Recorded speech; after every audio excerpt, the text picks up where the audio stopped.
Some of the old-time Hollywood celebrities were into stuff you wouldn't believe, from having weird obsessions with scat It is Austin. to something as bizarre as an irrational fear for the color purple. There is no denying the fact that most of what you're about to be exposed to make absolutely no sense. Charles Laughton's weird diet. In his memoir, Full Service, My Adventures in Hollywood and the Sex Lives of the Stars, Scotty Bowers claims to have either slept with or arranged sexual liaisons for hundreds of the best-known celebrities during Hollywood's golden age. One of the most shocking stories involves British actor Charles Laughton. But that's not all. According to Bowers, Laughton once asked him to bring over a young male guest while his wife was out. When Bowers and the young man arrived, Laughton began making a sandwich. He carefully sliced up lettuce and tomatoes, arranged them on sourdough bread, added a bit of lemon juice, and sprinkled some salt and pepper. This is where it gets interesting. After a few minutes of prep work, Laughton took the bread slices in one hand, picked up a pot with the other, and asked the young man to follow him into the bathroom. But what happened next will shock you. Here's what Bowers describes. Charles was the first to return. He put the plate with the bread slices on the kitchen table. I could see that the lettuce and tomatoes had been lightly smeared with a light brown substance. Seconds later, Ted appeared in the kitchen. His erection was gone, and he was looking decidedly sheepish, perhaps even a trifle embarrassed. I stared at him curiously, and he pulled a face, hoping that Charles wouldn't notice. He pointed at the bread slices on the plate and then lightly patted his backside. And then, believe it or not, Laughton ate the sandwich. Ronald Reagan's obsession with young virgins. Ronald Reagan is often remembered more for his political career than his time in Hollywood, but back in the 1940s and 50s he was one of Tinseltown's leading men. But that's not all. One of the most cringe-inducing rumors about Reagan's Hollywood days comes from his co-star in the 1950 drama Louisa, Piper Laurie. She claims that the future GOP icon took her virginity when he was 39 years old, and she was just 18. But what happened next will shock you. In her memoir, Laurie writes that Reagan first seduced her on the set of their film Louisa, where he played her father. At first, Reagan seemed like a true gentleman. He even asked Laurie's mother for permission to take her on a date. Sounds charming, right? But instead of the glamorous evening Laurie had imagined, Reagan took both her and her mother to his house, where he cooked hamburger steak and salad. This is where it gets interesting. After dinner, things took a strange turn. Reagan led Laurie back to the bedroom. According to her, the actor was an insensitive show-off in bed. He bragged about how long he'd been erect, 40 whole minutes, and how much his condom had cost. But that's not all. Laurie also recounts that Reagan was far from a considerate lover. Not only did he fail to pleasure her, but when she mentioned her lack of an orgasm, his response was harsh and critical. According to her, he said, "There's something wrong with you that you should fix." Howard Hughes's extreme obsession with hygiene. Howard Hughes, the brilliant yet enigmatic tycoon, had a mind that worked in extraordinary ways. His achievements in aviation, film, and business were nothing short of legendary. But alongside his brilliance, there was a peculiar and relentless obsession that dominated his life: cleanliness. Imagine a man so consumed by the fear of germs that he would lock himself away in dark rooms for days, sometimes even weeks. Hughes turned his lavish homes into fortresses of solitude, meticulously sealed to keep out any potential contamination. The windows were often covered, creating a gloomy, almost eerie atmosphere, as if he were living in a perpetual twilight. Hughes's hand-washing routine was nothing short of ritualistic. Picture this. He would wash his hands repeatedly, scrubbing them until they were raw and sometimes even bleeding. It wasn't just a quick rinse, it was a painstaking process, as if he were trying to scrub away invisible threats. His fear of germs was so intense that he believed even the slightest contact could lead to illness or infection. But Hughes's obsession didn't stop at hand-washing. He went to extraordinary lengths to avoid human contact altogether.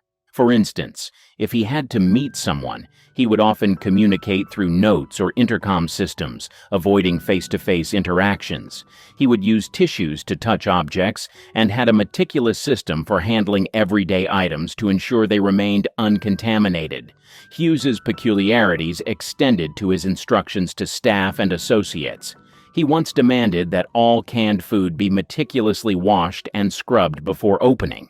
Imagine the bewilderment of his staff as they followed these bizarre instructions, knowing that any deviation could trigger one of Hughes's infamous outbursts.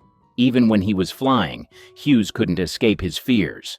His custom-built planes were designed with his germophobia in mind. He often flew alone or with minimal crew, ensuring that the aircraft remained as sterile as possible. The irony of an aviation pioneer afraid of the very air he conquered is striking, isn't it? Hughes's obsession with cleanliness and germs was a constant battle in his mind. Despite his towering intellect and achievements, he was trapped by his own fears. This relentless battle between his rational, inventive side and his irrational, obsessive side created a fascinating yet tragic figure. The man who soared to great heights in both the literal and metaphorical sense was, in many ways, grounded by his own mind. Mae West's astrology obsession. Mae West, a name synonymous with boldness and wit, was a star who dazzled both on and off the screen. But behind her larger-than-life persona and sultry quips lay a fascination that guided many of her choices: astrology. Mae West was deeply obsessed with astrology. This wasn't just a casual interest or a passing fancy, it was a central pillar of her decision-making process. Imagine a woman who, despite her confidence and unshakable self-assuredness, would not make any major life decisions without first consulting her astrologer. Whether it was a career move, a personal relationship, or even the timing of her day-to-day activities, the stars had to align for Mae. Her belief in astrology was so profound that it influenced her creative work. She wrote a play called The Constant Sinner, which was steeped in astrological themes. The narrative wasn't just a backdrop for her characters. It was interwoven with the celestial movements and zodiac signs that Mae believed so deeply in. This wasn't just art imitating life. It was life, love, and destiny dictated by the cosmos. Think about the confidence and assertiveness Mae West exuded in every role she played and every public appearance she made. Now imagine that same woman, with all her bravado, quietly consulting her astrologer in private, seeking guidance from the alignment of planets and stars. It's a striking contrast, isn't it? The idea that such a powerful figure would defer to celestial charts and predictions adds a fascinating layer to her already complex persona. Astrology wasn't just a hobby for Mae West, it was a way of life. She saw the patterns and signs as a roadmap, helping her navigate the tumultuous landscape of Hollywood and her personal life. This deep-rooted belief in the stars provided her with a sense of control and direction, a way to make sense of the often unpredictable nature of fame and fortune. Marlene Dietrich and collecting men's clothes.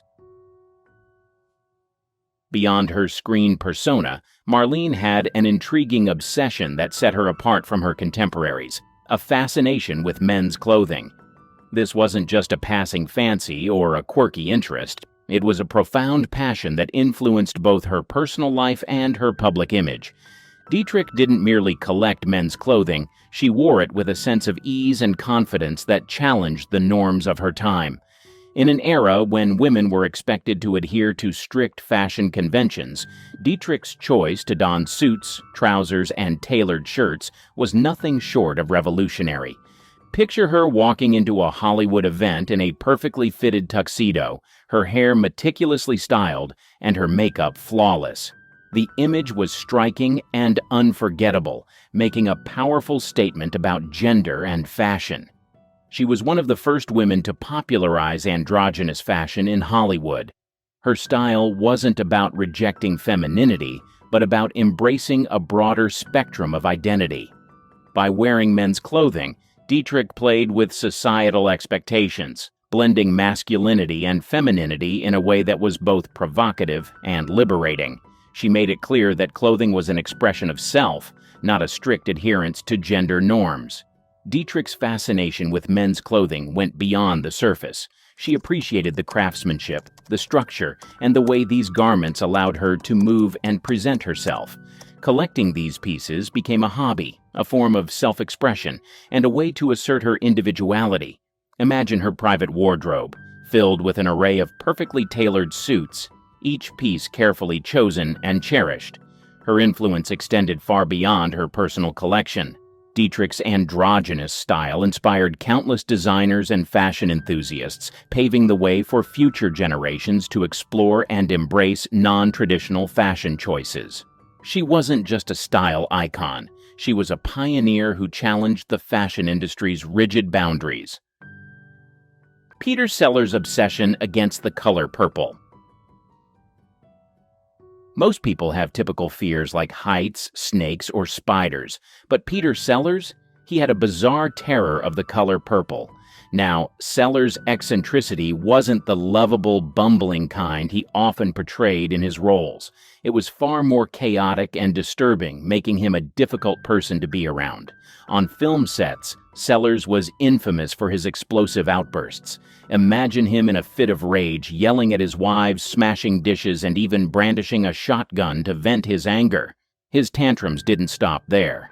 He clashed with directors and producers, despite their higher status, and would often get lower-level staff fired if they crossed him. His erratic behavior was compounded by his vague racism and intense superstitions. One superstition in particular involved the famed director Vittorio De Sica. While they were working on After the Fox, Sellers saw De Sica berate a script girl for wearing purple. The director ominously declared that purple was the color of death. This statement profoundly impacted Sellers, who became convinced that the color purple could kill. From then on, Sellers' fear of purple dominated his actions. Any time he encountered the color, he'd fly into a panic, throwing tantrums and insisting it be removed. This irrational fear added yet another layer of unpredictability to an already volatile personality, making life around him a constant challenge. Charlie Chaplin's obsession with younger women. Charlie Chaplin, the legendary actor, filmmaker, and comedian, known for his iconic character, the Little Tramp, also had a much darker side to his personal life. Beyond the silver screen, Chaplin's relationships were the subject of much controversy, largely due to his well-known obsession with very young women. This fixation shaped his personal and professional life in ways that continue to spark debate. Chaplin's first marriage was to Mildred Harris in 1918, when he was 29 and she was just 16. Their relationship began when Harris was only 15, highlighting the significant age difference and Chaplin's preference for much younger partners. The marriage was short-lived, lasting only 2 years, but it set a precedent for Chaplin's future romantic endeavors. Following his divorce from Harris, Chaplin embarked on a series of relationships with teenage girls. His second marriage was to Lita Gray, who was 16 when they started their relationship and 18 when they married in 1924. Chaplin was 35 at the time. Their union was fraught with difficulties from the start. Gray's youth and inexperience clashed with Chaplin's controlling nature, leading to a tumultuous relationship that ended in a highly publicized and acrimonious divorce. The divorce proceedings revealed many sordid details about Chaplin's behavior, further cementing his controversial reputation. Despite the scandal, Chaplin continued to pursue young women. His third marriage was to Paulette Goddard, a rising star in Hollywood, who was 21 when they met, and Chaplin was 47. Though their marriage was kept relatively private and the age gap was not as stark as in his previous relationships, the pattern of significant age differences persisted. Chaplin's fourth and final marriage was to Una O'Neill, the daughter of playwright Eugene O'Neill. Una was just 18 when she married Chaplin, who was 54 at the time. This marriage, despite the age gap, proved to be the most stable and enduring of Chaplin's life. They remained together until Chaplin's death in 1977, and they had 8 children. Una's unwavering support and devotion seemed to bring Chaplin a semblance of the stability that had eluded him in his previous relationships. His preference for young women was not limited to his marriages. He was known to have numerous relationships with teenage girls throughout his life, often starting when the girls were still minors. This behavior, while not uncommon in the early 20th century, drew significant criticism and legal challenges. In one notable case, Chaplin faced a paternity suit from actress Joan Barry, who was 23 years younger than him. The case, which included allegations of coercion and manipulation, was widely covered by the media and further tarnished Chaplin's public image. The controversy surrounding Chaplin's relationships with young women has led to a complex legacy. On one hand, he is celebrated as a genius of early cinema, whose contributions to film and comedy are unparalleled. On the other hand, his personal life raises uncomfortable questions about the dynamics of power and exploitation. Chaplin's behavior reflects the broader societal attitudes of his time, where older men often pursued younger women, sometimes with dire consequences. Gloria Swanson's obsession with health and fasting. Gloria Swanson, one of Hollywood's most glamorous and enduring stars, was not only known for her striking beauty and acting prowess, but also for her intense dedication to health foods and fasting. Decades before the wellness industry became mainstream, Swanson was a pioneer in the realm of health and nutrition, turning her lifestyle into a fervent obsession that shaped her daily routines and public persona.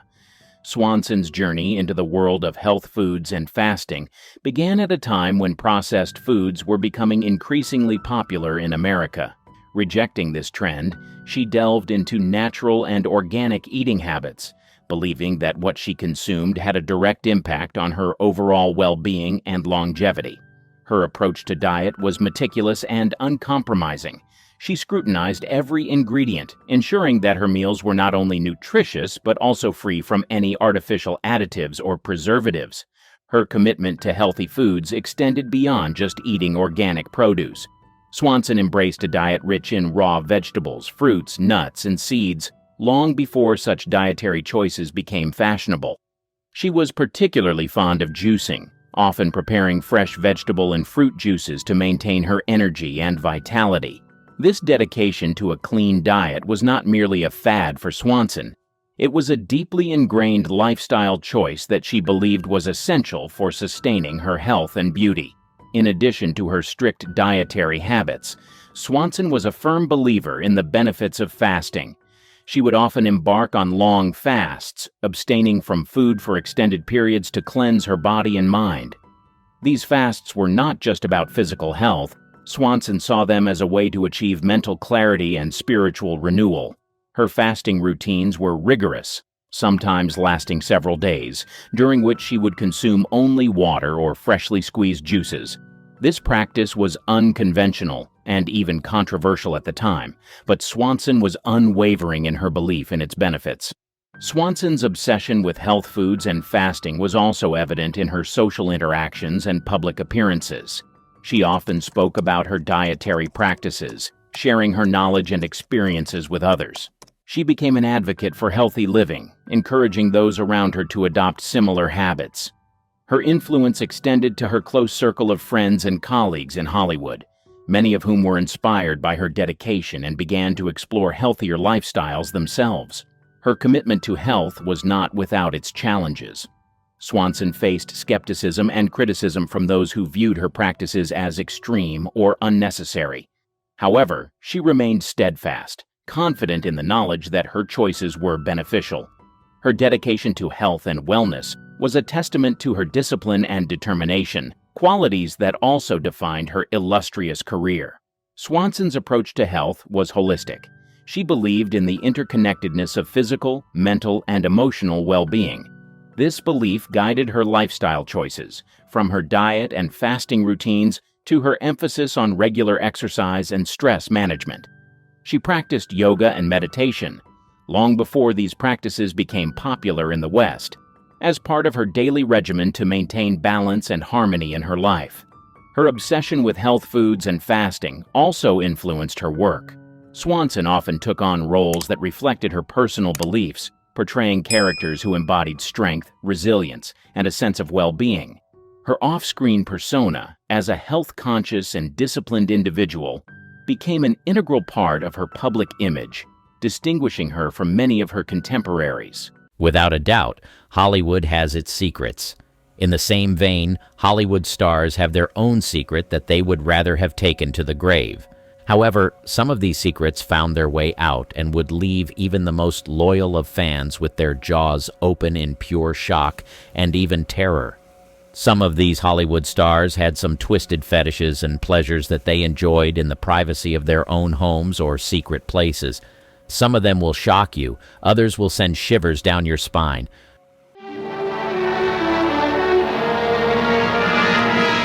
In the Golden Age era of Hollywood, there was less tolerance for affairs and illegitimate children.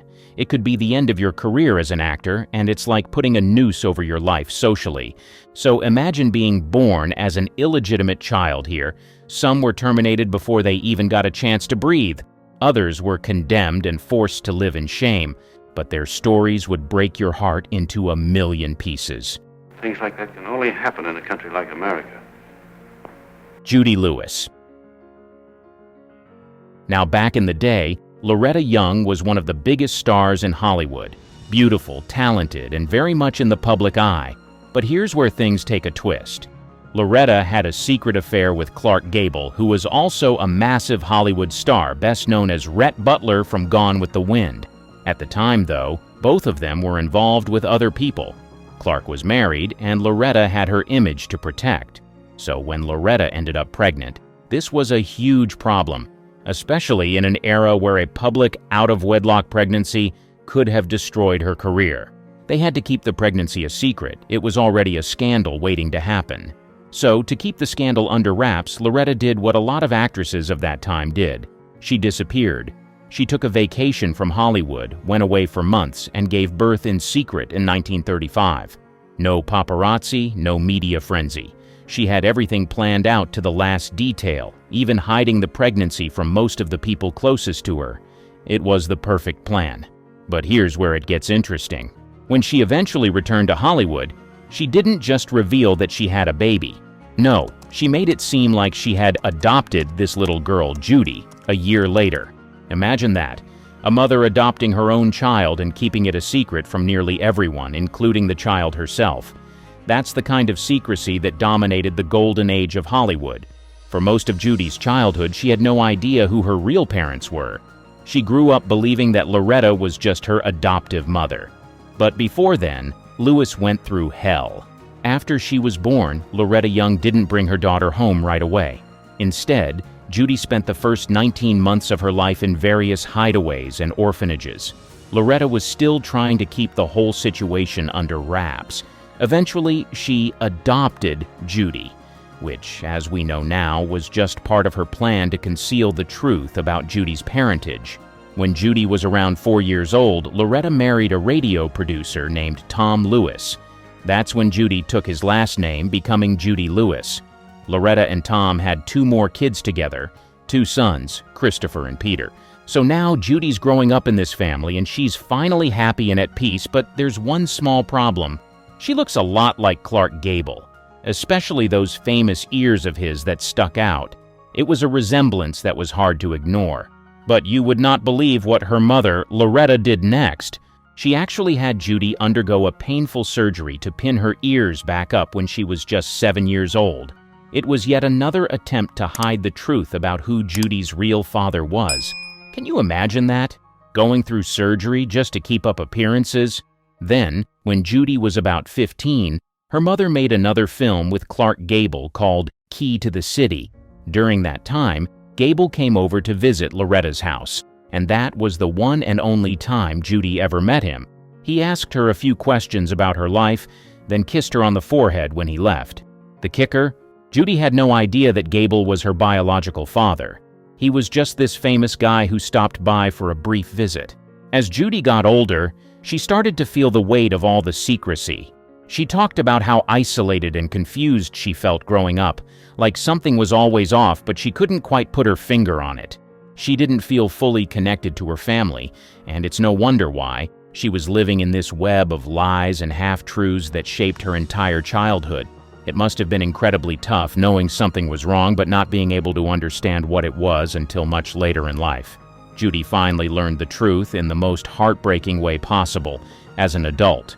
She found out that the woman who raised her was actually her biological mother, and her father was none other than Clark Gable, the biggest heartthrob of his time. Loretta kept this secret for so long, and when Judy finally confronted her, Loretta admitted it, but still refused to publicly acknowledge the truth. Can you imagine the pain Judy must have felt knowing her whole life had been a lie?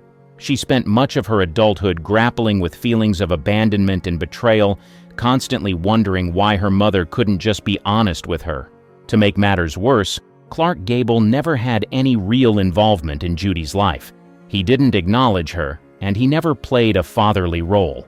This had to be tough for Judy, growing up in the shadow of two Hollywood legends but never fully knowing or being accepted by them. So, for Judy, the scandal haunted her throughout her life. She wrote a memoir about it later, expressing how much the secrecy and lies affected her.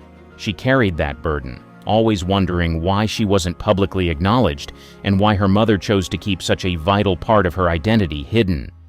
It's the kind of story that really makes you feel for the people who lived behind the glittering Hollywood curtain, where image was everything and human emotions were often sacrificed for the sake of stardom.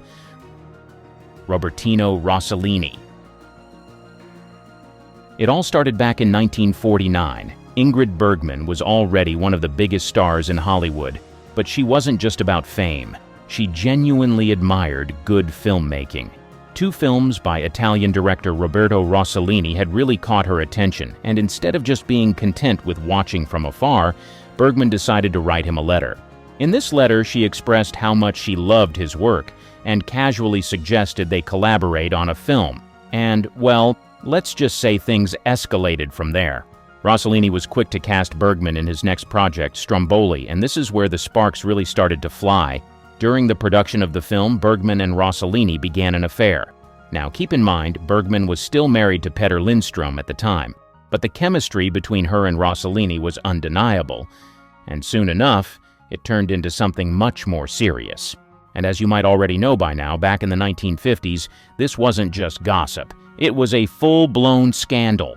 Hollywood had a very polished image to uphold, and having one of their biggest stars involved in an extramarital affair was a no-no. But soon enough, it got 10 times worse when Ingrid got pregnant as a result of her affair and eventually gave birth to a son named Roberto Rosolini in 1950. Now, as you can imagine, this was a huge deal, and not in a good way.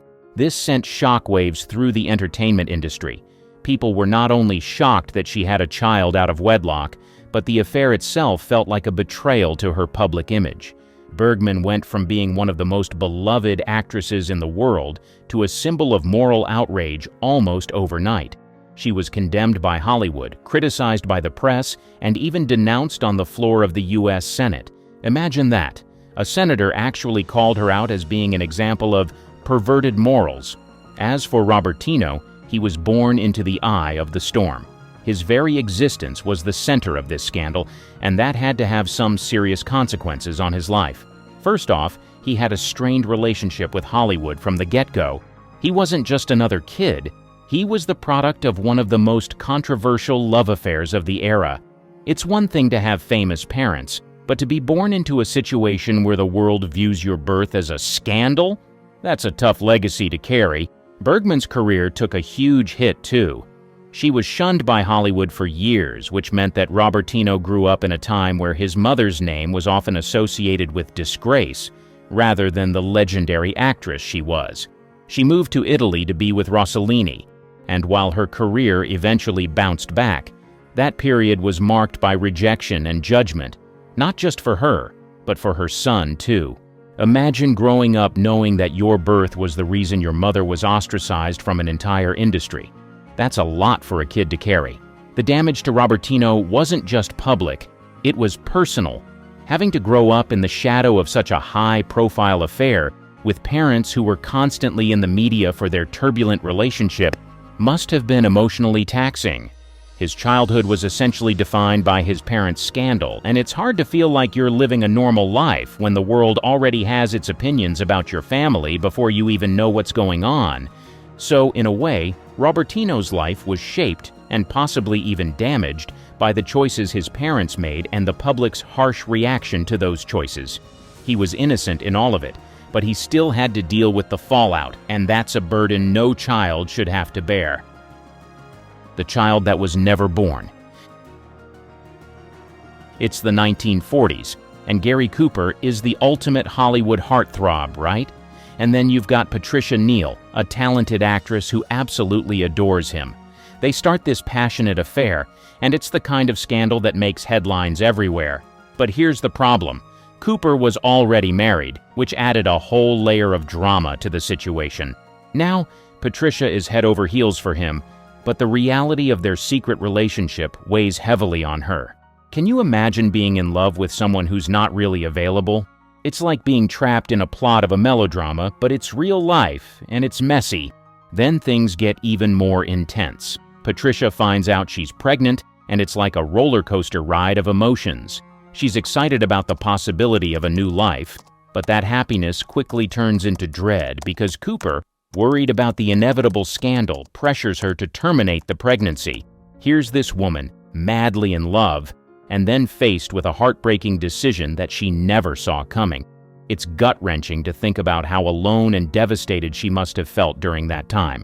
After the affair fizzles out, Patricia picks herself up and continues to shine in Hollywood. She earns some serious accolades for her performances, which is great and all, but you can't shake the feeling that that chapter of her life lingers like a shadow. Even with all the success, she later reflects on how this experience haunted her. It's gut-wrenching to think that this child, innocent and unknowing, would never have the chance to laugh, cry, or grow up. There's no opportunity to experience the world, to find their place in it, or even to learn about their famous parents. They're just gone. And it's not because of anything they did, but because of the choices made by the adults around them.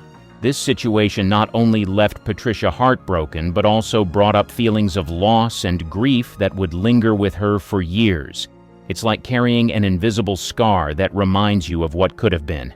The world continued to turn, and she moved on with her life and career, but the shadow of that lost child loomed large.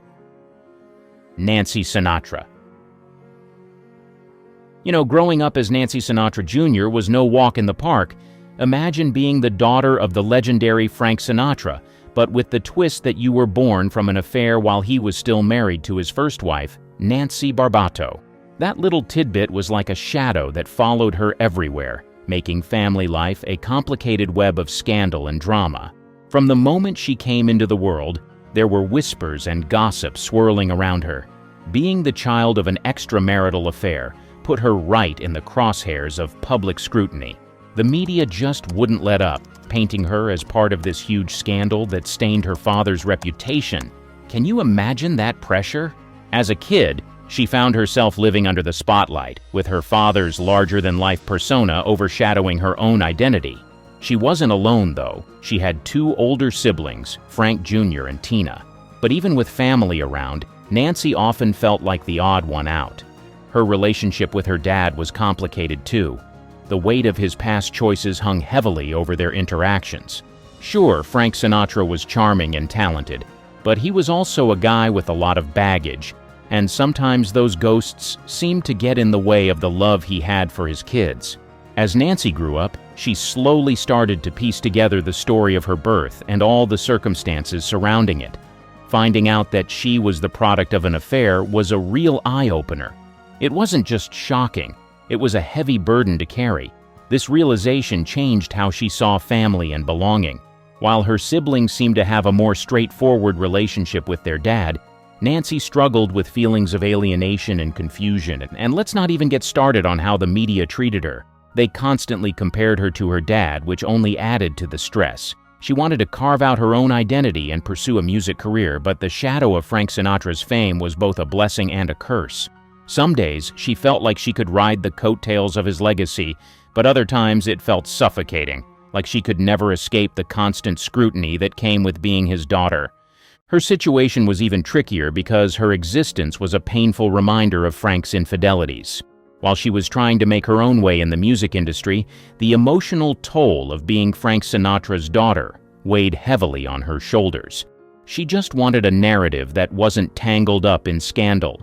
a story where she could be seen for who she was, not just as the child of her father's mistakes. As she navigated her career, Nancy faced the ongoing challenge of living with the choices her father made. Even with her successes, the complexities of her upbringing left her grappling with big questions about love, loyalty, and her own identity. Frank was a source of pride, no doubt, but the circumstances of her birth created an emotional landscape that was fraught with confusion and conflict. In the end, Nancy Sinatra Jr.'s journey really highlights the struggles of growing up in the shadow of a famous parent. Her story shows how family secrets can impact one's sense of self and the fight for identity in a world that often wants to define you by your lineage.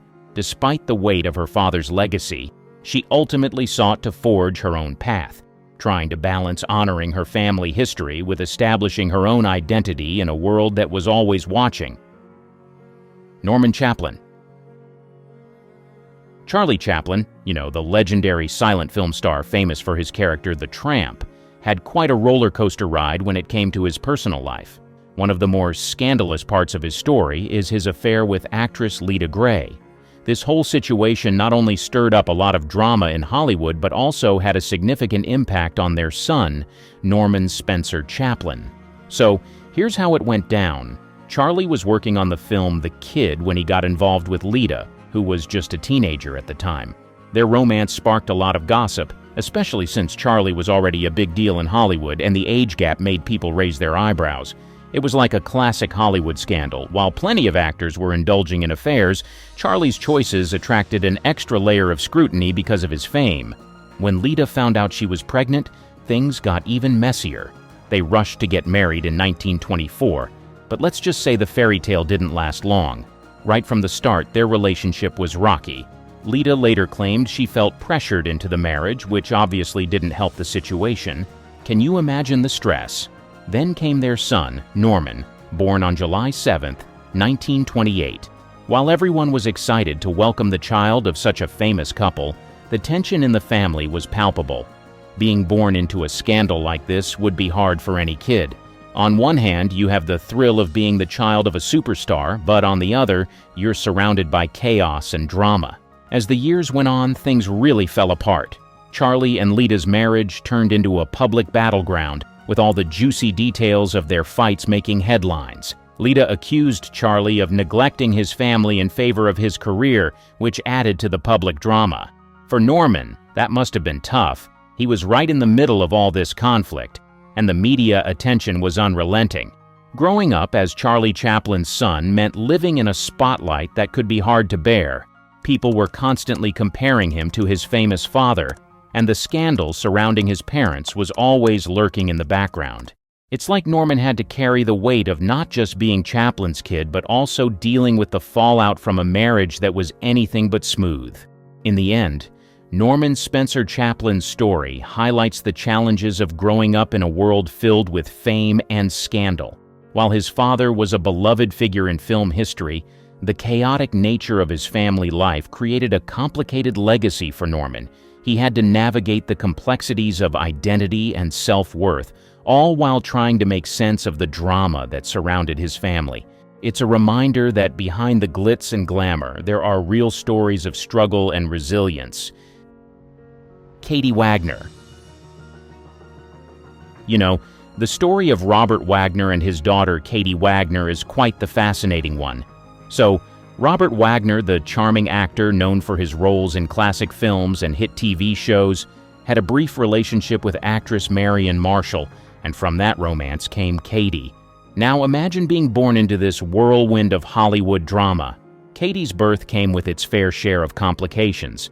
Robert was a rising star, and Marion was no slouch either, but the relationship was short-lived. They weren't together for long, and soon after, Wagner went on to marry the stunning Natalie Wood, which added a whole new layer of complexity to Katie's life. Growing up, Katie found herself navigating this chaotic family landscape. It must have been tough, with her father's high-profile marriage to Natalie Wood, who was one of the biggest stars of the era. Katie was often caught in the crossfire of public attention. You can only imagine the pressure of living up to that legacy. Katie often felt like she was trying to carve out her own identity while living in the shadow of her father's fame and the incredible talent of her stepmother. Every time someone brought up her father, they would also mention Natalie, which had to be both a blessing and a curse. On one hand, it meant she had a famous father, but on the other, it meant she was constantly compared to two larger-than-life figures. It was like trying to find her own voice in a chorus of celebrity. And let's be honest, Hollywood can be a tough place to grow up, especially when you're the daughter of someone like Robert Wagner. It's not just about being the child of a famous actor. It's about dealing with the intricacies of family relationships that come with that fame. Katie's experience highlights the complexities many children of stars face. Even though Robert Wagner loved her and wanted the best for her, the dynamics of his relationships and the scrutiny from the media must have been challenging for her. It's a classic tale of trying to navigate a path when everyone else seems to have their eyes on your family drama, making it difficult to define who you are outside of that narrative. Ultimately, Katie Wagner's story is a reminder of the challenges that come with having a famous parent. It's a delicate dance of trying to embrace that legacy while also striving to stand out on her own terms. Jean Arthur's journey through Hollywood was unlike any other. With a career that spanned over 3 decades, she delivered performances that have since become benchmarks of the golden age of cinema.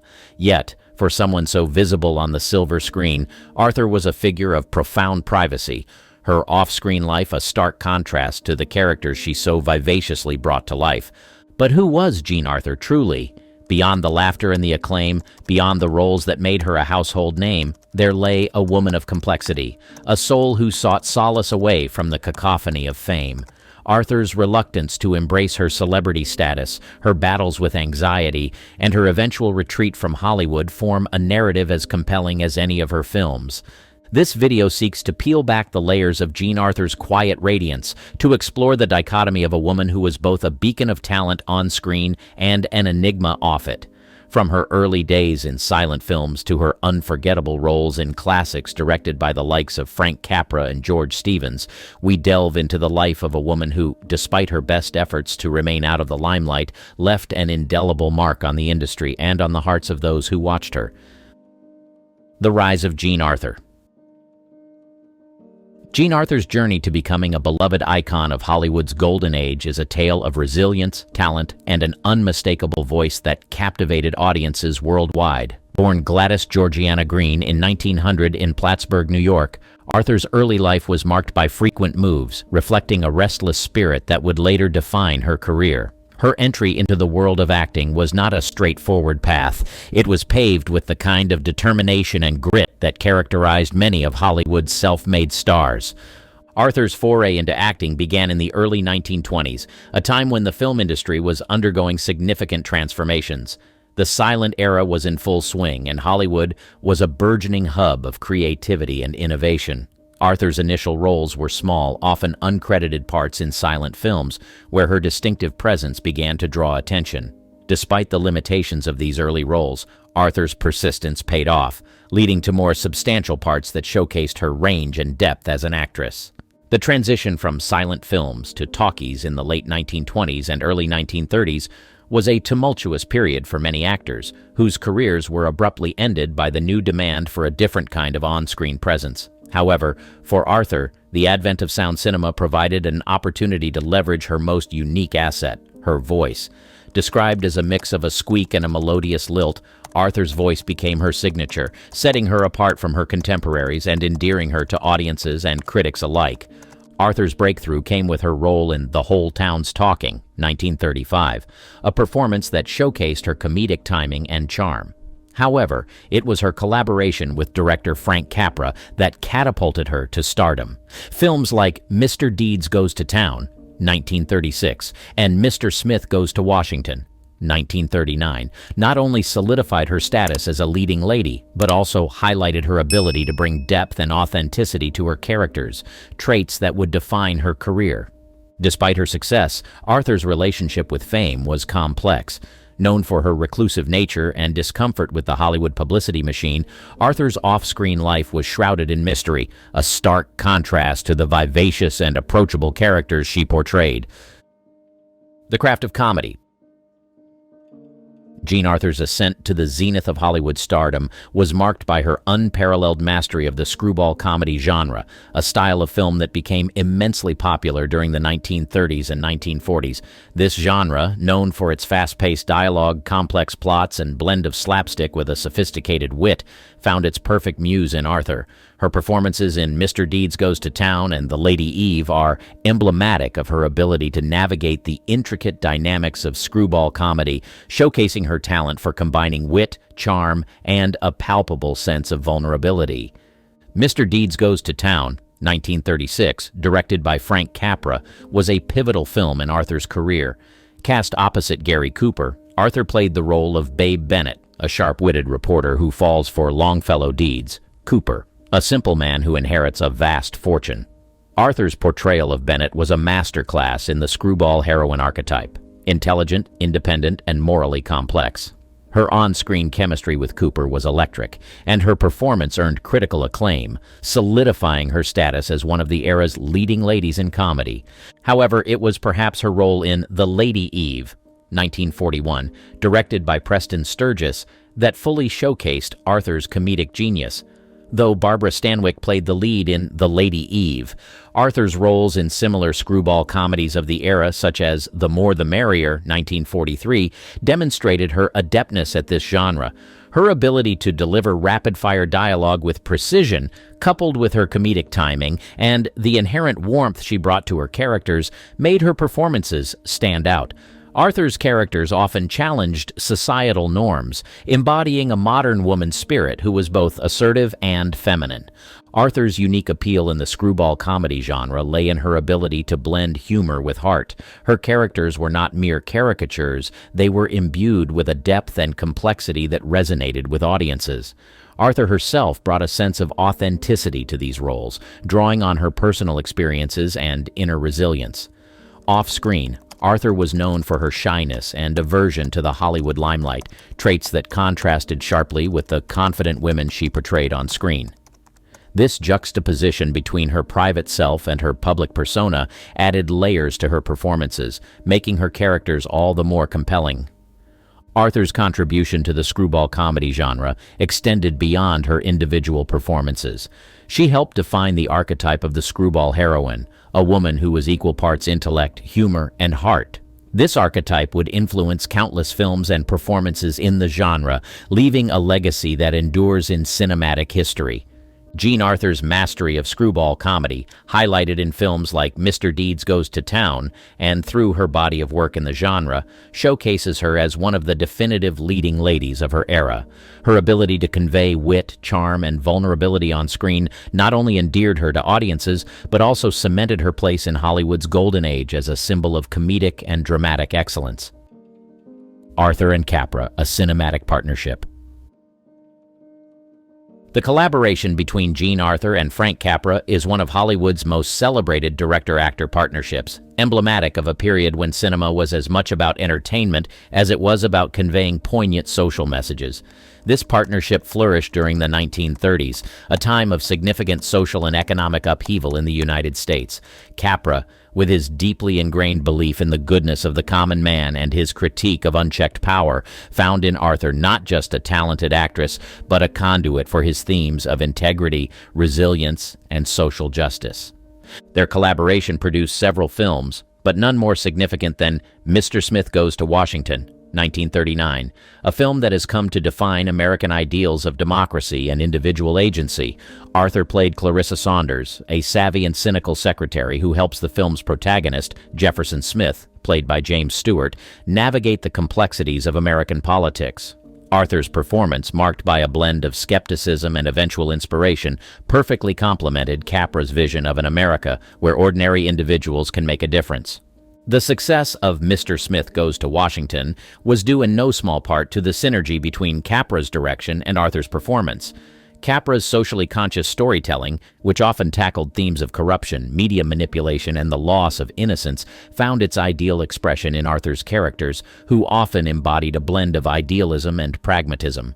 This dynamic allowed Capra's films to resonate on a deeply emotional level, with Arthur serving as the relatable, human element in his grand narratives. Arthur's collaboration with Capra was not limited to Mr. Smith Goes to Washington. Their partnership also produced Mr. Deeds Goes to Town, 1936, and You Can't Take It With You, 1938, films that similarly explored themes of simplicity, honesty, and the value of community. In each of these films, Arthur's performances were critical to grounding Capra's ideals in relatable human terms. Her ability to convey complex emotions with subtlety and depth provided the perfect foil to Capra's larger-than-life characters and situations. Beyond her work with Capra, Arthur's career was also marked by her collaboration with another legendary director, John Ford, in The Whole Town's Talking, 1935. While her partnership with Ford was not as extensive as with Capra, it further showcased her versatility as an actress and her ability to adapt to different directorial styles. Ford, known for his portrayal of American myths and landscapes, utilized Arthur's talent to explore themes of identity and redemption, adding another layer to her already diverse career. The Reluctant Star. Jean Arthur's luminous presence on the silver screen belied a deeply private nature, a paradox that defined her career and personal life. Despite her undeniable talent and the acclaim that came with it, Arthur was known for her shyness and aversion to the Hollywood limelight, a reluctance that stood in stark contrast to the bold, spirited characters she portrayed. This chapter delves into the complexities of Arthur's stardom, exploring how her reluctance to embrace fame contrasted sharply with her on-screen persona and professional success. Arthur's preference for privacy over public accolades was well known within the industry. Unlike many of her contemporaries, she eschewed the typical trappings of Hollywood fame, rarely appearing at public events or participating in the studio's publicity efforts beyond what was contractually required. Interviews with Arthur were scarce, and she was known to be uncomfortable with the fanfare and attention that came with her profession. This reticence extended to her personal life, which she guarded fiercely, leading to much speculation and mystery surrounding the actress. Despite her aversion to the spotlight, Arthur's talent could not be contained. On screen, she exuded a natural warmth and charisma, endearing her to audiences and making her one of the most beloved actresses of her time. Her ability to convey strength, vulnerability, and humor, often simultaneously, made her performances compelling and relatable. Arthur's work with directors like Frank Capra highlighted her unique appeal, showcasing her as the quintessential everywoman who embodied American ideals of integrity and resilience. The contrast between Arthur's public and private selves raises questions about the nature of stardom and the expectations placed on public figures. Arthur's career coincided with the golden age of Hollywood, a time when stars were expected to maintain a certain image and availability to their fans. Her reluctance to participate in this aspect of her profession was seen as unconventional, even problematic, by studio executives who relied on star power to promote their films. Yet, Arthur's insistence on maintaining her privacy can also be viewed as a form of resistance against the commodification of celebrity and an assertion of her autonomy. Arthur's shyness and preference for privacy did not diminish her professional dedication. Colleagues and directors often spoke of her commitment to her craft, her meticulous preparation for roles, and her ability to transform once the cameras were rolling. This professionalism, coupled with her natural talent, ensured that Arthur's career thrived despite her aversion to the spotlight. Pioneering feminine archetypes. In an era when women on screen were often relegated to secondary or stereotypical roles, Arthur's characters stood out for their strength, intelligence, and independence. Her portrayal of such roles contributed to evolving representations of women in cinema, offering audiences a glimpse of a more nuanced and empowered female identity. Arthur's characters were often women ahead of their time, navigating professional and personal challenges with a blend of resilience and grace. In Mr. Deeds Goes to Town, she plays a savvy reporter who, despite her initial cynicism, reveals a deep capacity for empathy and integrity. Similarly, in Mr. Smith Goes to Washington, Arthur portrays a seasoned political aide who becomes an invaluable ally to James Stewart's idealistic senator, showcasing her character's intelligence and political acumen. These roles, among others, positioned Arthur as an actress capable of conveying complex female experiences, breaking away from the damsel in distress archetype prevalent in many films of the era. Arthur's on-screen personas resonated with the emerging sensibilities of a society on the cusp of significant social change. The 1930s and 1940s were decades marked by economic turmoil, war, and the beginning of shifts in gender dynamics. Women were entering the workforce in unprecedented numbers, and their roles within the family and society at large were beginning to evolve. Arthur's characters reflected this shift, embodying the aspirations and challenges of a generation of women seeking greater autonomy and recognition. Moreover, Arthur's collaboration with directors like Frank Capra further amplified her impact on the portrayal of women in cinema. Capra's films, known for their social commentary and exploration of American ideals, provided Arthur with a platform to showcase her range as an actress and to bring to life characters that were both relatable and inspirational. Her performances in Capra's films not only entertained, but also provoked thought about the role of women in society, their capacity for leadership, and their right to pursue personal and professional fulfillment. Jean Arthur's contribution to cinema extends beyond her individual performances to include her influence on the portrayal of women on screen. By taking on roles that challenged traditional gender roles, Arthur paved the way for future generations of actresses. Her legacy is evident in the increasingly complex and diverse representations of women in film, a testament to her enduring impact on the industry. Arthur's reluctance to embrace the trappings of fame, coupled with her commitment to portraying strong, intelligent women, underscores the duality of her legacy. Off-screen, she was a private individual who shied away from the spotlight, yet on-screen, she represented a progressive vision of womanhood. This duality enriches Arthur's legacy, making her not just a celebrated actress of Hollywood's golden age, but also a pioneering figure in the evolution of women's representation in cinema. The transition to stage and television. Jean Arthur's transition from the silver screen to the stage and television marked a significant shift in her career, reflecting her desire to explore different facets of acting and to engage with new audiences. This chapter delves into the later part of Arthur's career, highlighting her notable stage performances and her role in the television series The Jean Arthur Show, underscoring her continued impact on the performing arts. After achieving considerable success in Hollywood, Arthur's career took a turn as she began to seek opportunities beyond film. Her move towards stage and television was driven by a combination of factors, including her well-documented discomfort with the Hollywood system and her desire for more challenging and diverse roles. Arthur's foray into theater was not just a departure from film, but a return to her roots. Before her Hollywood fame, she had experience in New York's theater scene, which had initially honed her acting skills. One of Arthur's most significant stage roles came in 1950, when she starred in the Broadway production of Peter Pan as Peter. Her performance was lauded for its energy and whimsy, capturing the eternal youthfulness of the character and showcasing Arthur's versatility as an actress. This role, among others, demonstrated Arthur's ability to captivate live audiences, just as she had film audiences, with her unique charm and talent. Arthur's transition to television was highlighted by The Jean Arthur Show in 1966, where she played a lawyer. The show was an attempt to capitalize on Arthur's enduring appeal, offering her a platform to reach a new generation of viewers. Despite the show's short run, it was a testament to Arthur's willingness to embrace new challenges and to adapt to the changing dynamics of the entertainment industry. Arthur's work in stage and television during the latter part of her career is indicative of her broader impact on the performing arts. She brought the same depth and nuance to her stage and television roles as she did to her film characters, challenging traditional gender roles and paving the way for future generations of actresses.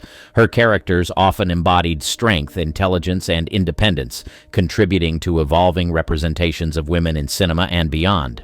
Moreover, Arthur's transition highlights the fluidity between different mediums of acting, underscoring the idea that talent transcends the platform. Her ability to move between film, stage, and television with ease and success is a testament to her skill as an actress and her dedication to her craft.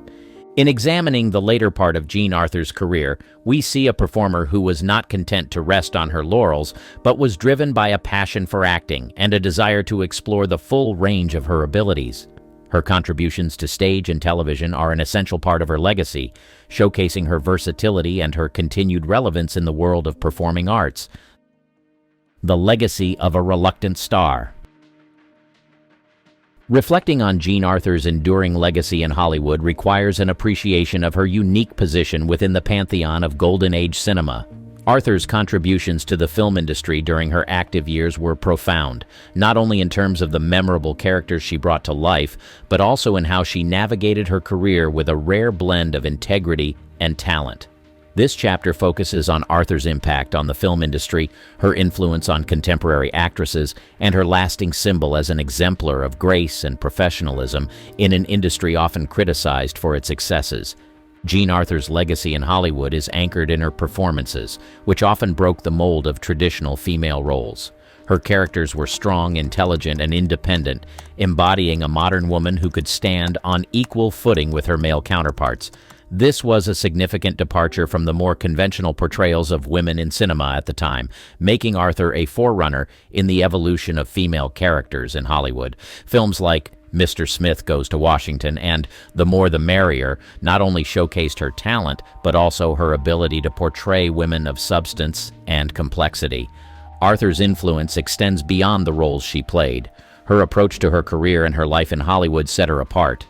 Known for her aversion to the limelight and her dedication to her craft, Arthur chose roles that resonated with her personally and professionally, rather than those that would merely elevate her star status. This principled approach to acting, coupled with her natural talent, made her a role model for actresses of her time and for generations to come. In the luminous yet shadowy world of Hollywood, where stars shine bright against the night sky, the story of Karen Black unfolds like a captivating screenplay filled with twists and turns, triumphs and trials. Known for her piercing gaze and unparalleled versatility, Karen Black carved a niche for herself in an era that redefined cinema.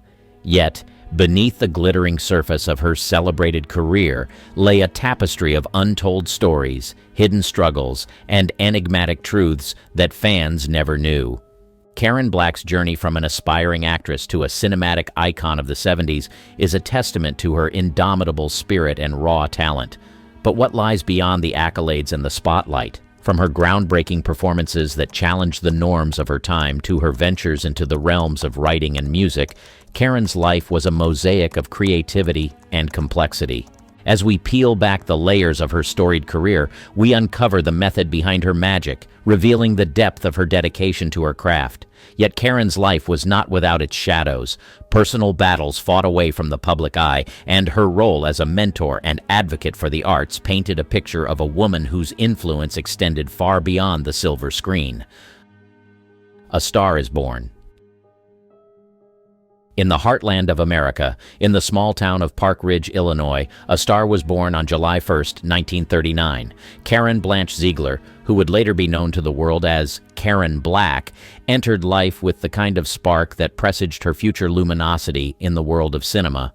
Raised in a household where creativity was the currency, her mother, a writer of several award-winning children's novels, and her father, a businessman with a penchant for storytelling, imbued in Karen a deep love for the arts from a tender age.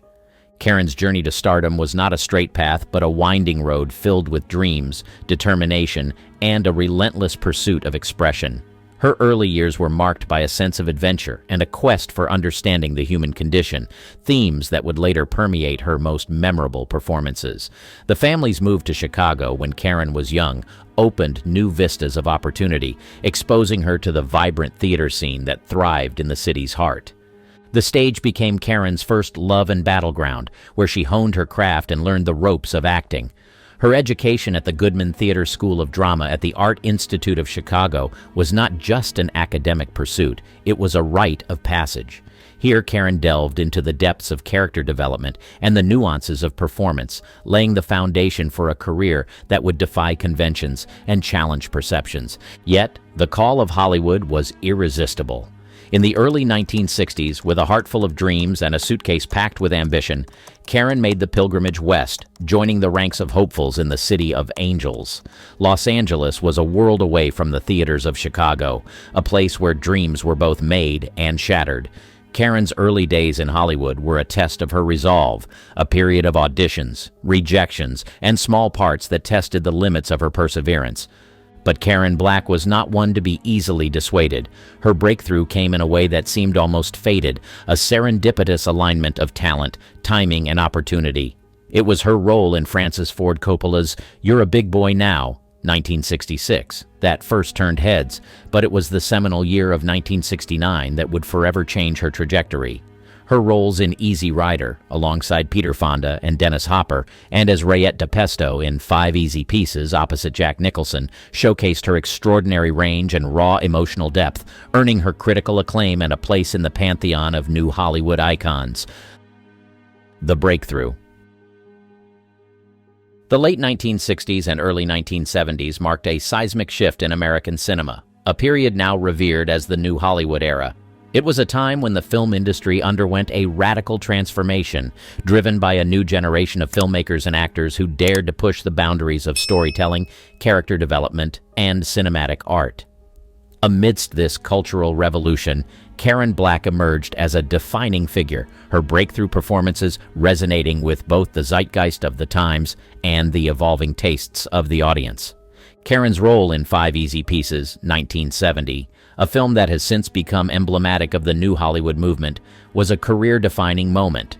Portraying Rayette DePesto, a waitress who embodies the complexities of love, longing, and societal displacement, Karen delivered a performance that was both heart-wrenching and deeply human. Her ability to convey the subtleties of emotion and vulnerability earned her an Academy Award nomination for Best Supporting Actress, cementing her status as one of the era's most talented and versatile actors. This period of Karen's career was marked by a series of roles that showcased her range and depth as an actress. In The Great Gatsby, 1974, she took on the role of Myrtle Wilson, bringing to life the tragic figure with a performance that was both nuanced and powerful.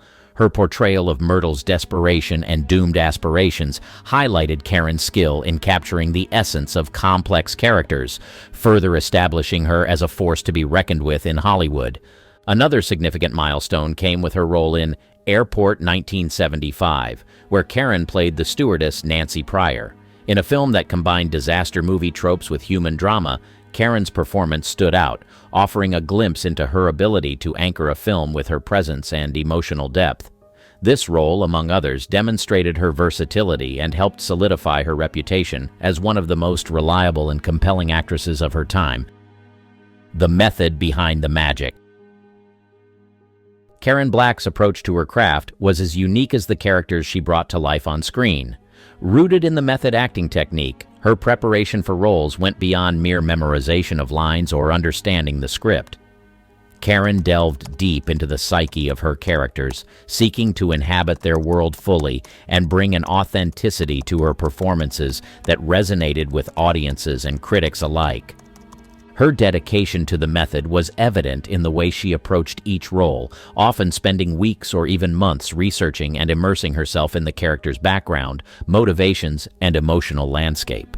This intense preparation process allowed Karen to deliver performances that were not only compelling, but also deeply human, capturing the complexities and nuances of the characters she portrayed. One of the most striking examples of Karen's method acting came with her role in 5 Easy Pieces.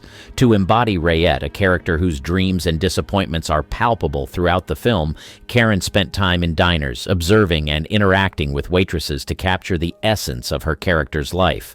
Her commitment to authenticity paid off, resulting in a performance that was both powerful and poignant, earning her critical acclaim and an Academy Award nomination. Karen's ability to transform herself for her roles was not limited to dramatic parts. In Trilogy of Terror, 1975, a made-for-television anthology horror film, she showcased her versatility by playing 4 distinct characters, including a tormented college student and a woman terrorized by a Zuni fetish doll. Her performances in this film highlighted her skill in navigating a range of emotions and genres, from terror to despair, further cementing her status as a versatile and talented actress. Behind the magic of Karen Black's performances was a relentless pursuit of truth in her portrayal of characters. Whether it was through meticulous research, physical transformation, or emotional immersion, Karen's method acting technique was a testament to her dedication to her craft and her desire to connect with audiences on a profound level.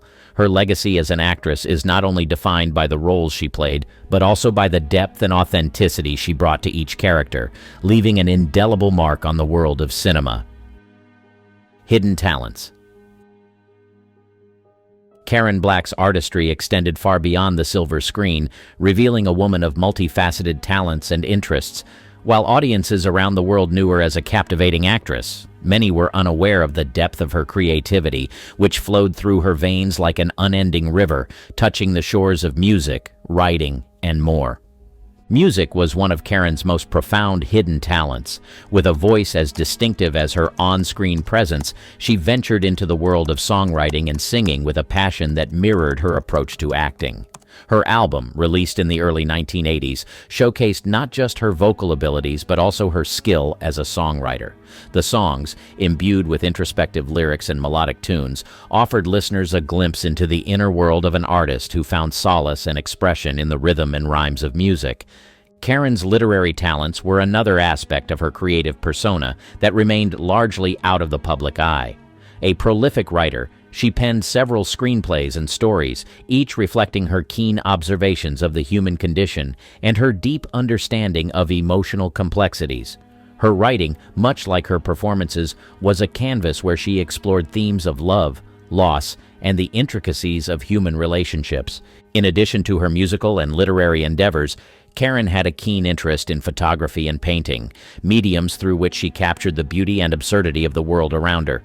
Her photographs and artworks, though seldom exhibited, were as expressive and evocative as her roles on screen, marked by a unique perspective that was unmistakably Karen. Karen Black's hidden talents were a testament to her boundless creativity and her relentless pursuit of artistic expression. Whether through the chords of a song, the words on a page, or the strokes of a brush, she communicated with a depth and sincerity that resonated with those who had the privilege of experiencing her art. Her legacy, enriched by these diverse talents, stands as a reminder of the profound impact a truly creative spirit can have on the world. The cult icon. Karen Black's journey through Hollywood's ever-changing landscape solidified her status not just as a versatile actress, but as a cult icon whose work resonated deeply within the realms of independent cinema and genre films. Her fearless choice of roles and her unparalleled ability to breathe life into every character she portrayed endeared her to a dedicated fan base that revered her as much for her unconventional choices as for her undeniable talent. The 1970s and 1980s saw Karen embracing roles in films that would later be celebrated as cult classics, further cementing her legacy as an icon of alternative cinema. Her appearance in Trilogy of Terror, 1975, a horror anthology television movie, showcased her exceptional range and ability to captivate audiences with her performance in 3 distinct roles, particularly as the tormented protagonist in the segment featuring the now infamous Zuni fetish doll. This role, among others, contributed to her lasting legacy in the horror genre, making her a beloved figure among horror enthusiasts. Karen's work in Burnt Offerings, 1976, further exemplified her status as a cult icon. In this haunted house thriller, her portrayal of a wife and mother slowly succumbing to the malevolent forces of her family's new home highlighted her skill in navigating the psychological depths of her characters, earning the film a special place in the hearts of horror aficionados.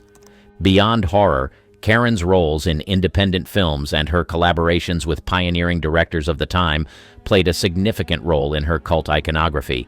Her ability to seamlessly transition between genres, from drama to horror to comedy, showcased her versatility and fearless approach to her craft. This adaptability made her a favorite among directors looking for an actress who could bring complexity and authenticity to challenging roles. Personal struggles, public battles. Karen Black's luminous career and diverse artistic pursuits were often shadowed by personal struggles and public battles that tested her resilience and fortitude. Despite the challenges she faced, Karen's spirit remained unbroken. exemplifying her strength and determination to overcome adversity. One of the most significant struggles in Karen's life was her battle with health issues that emerged later in her career. In 2010, Karen was diagnosed with ampullary cancer, a rare form of cancer that affects the bile duct. The diagnosis marked the beginning of a difficult journey, as Karen underwent several medical treatments, including surgery and chemotherapy, in an effort to combat the disease. Her fight against cancer was not only a personal struggle, but also a public battle, as she shared her experiences with her fans and the world, showcasing her vulnerability and humanity. Karen's health battle took a toll on her professionally, as it limited her ability to work and take on new projects. However, her determination to continue acting and her passion for the arts never waned. Even during her treatment, Karen sought to remain active in the creative community, participating in projects as much as her health would allow and continuing to inspire those around her with her resilience. In addition to her health struggles, Karen faced financial difficulties that were exacerbated by her medical expenses. In 2013, her family launched a crowdfunding campaign to help cover the costs of her treatment, revealing the extent of her financial strain. The campaign received an outpouring of support from fans and the film community, highlighting the deep affection and respect that many held for Karen. The mentor. Beyond her roles as an actress, Karen embraced the role of mentor with a generosity and passion that mirrored her approach to her craft. Her dedication to nurturing new talent was a testament to her belief in the transformative power of art and the importance of guidance and support in the creative journey. Karen's mentorship extended across various facets of filmmaking, from acting to writing and directing. She was known for her willingness to share her experiences, offering insights gleaned from decades in a challenging industry. Her advice was not just about the technicalities of acting or the nuances of character development. It was also about navigating the complexities of the film industry, maintaining artistic integrity, and the importance of resilience. One of Karen's most impactful contributions as a mentor was her involvement in workshops and acting classes. Here, she engaged with aspiring actors, providing them with a safe space to explore their abilities and push their boundaries. Karen's teaching style was immersive and hands-on, encouraging students to delve deep into their characters and embrace their vulnerabilities. She believed that true artistry in acting came from a place of honesty and emotional truth, and she guided her students in their pursuit of these ideals.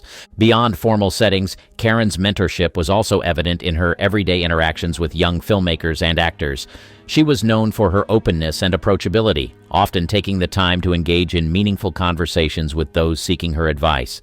Her encouragement and support could be a turning point for many, offering them the confidence to pursue their dreams in an industry that could often seem impenetrable.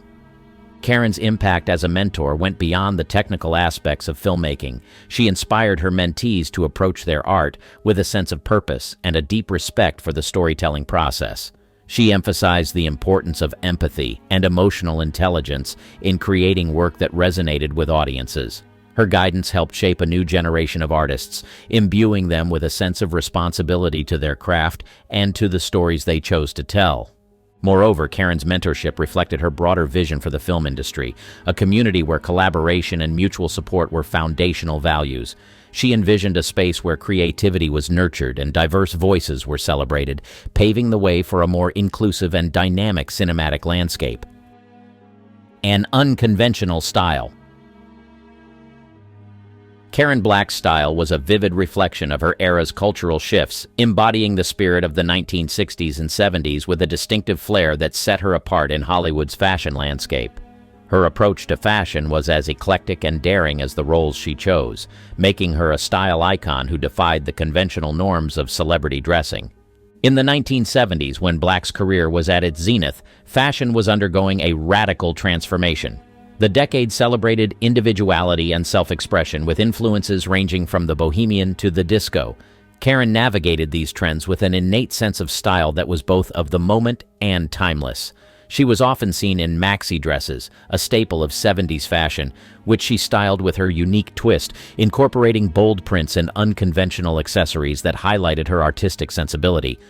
Karen's public appearances were marked by her preference for outfits that blended glamour with a touch of the avant-garde. At the 46th Academy Awards in 1974, where she was nominated for her performance in The Great Gatsby, Karen epitomized 70s chic in a black halter neck gown. The simplicity of the dress was offset by her dramatic makeup and hairstyle, showcasing her ability to merge classic Hollywood elegance with the era's more experimental trends. Off the red carpet, Karen's personal style was equally compelling. She was known for her love of vintage clothing, often spotted in secondhand stores searching for unique pieces that she would incorporate into her everyday wardrobe. This penchant for vintage was not just a fashion statement, but a reflection of her broader artistic and environmental values, predating the contemporary movement towards sustainable fashion.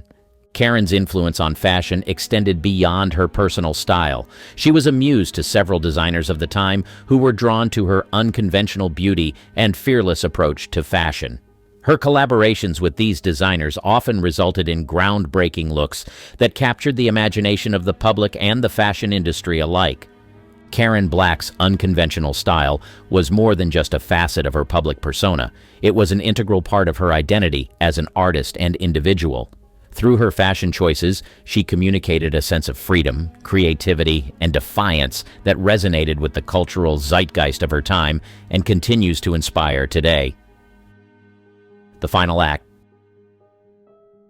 Karen Black's career spanned over 5 decades, during which she became an emblem of versatility and resilience in the entertainment industry. Her final years, however, were marked by a courageous battle with cancer that she faced with the same strength and dignity that characterized her life and work.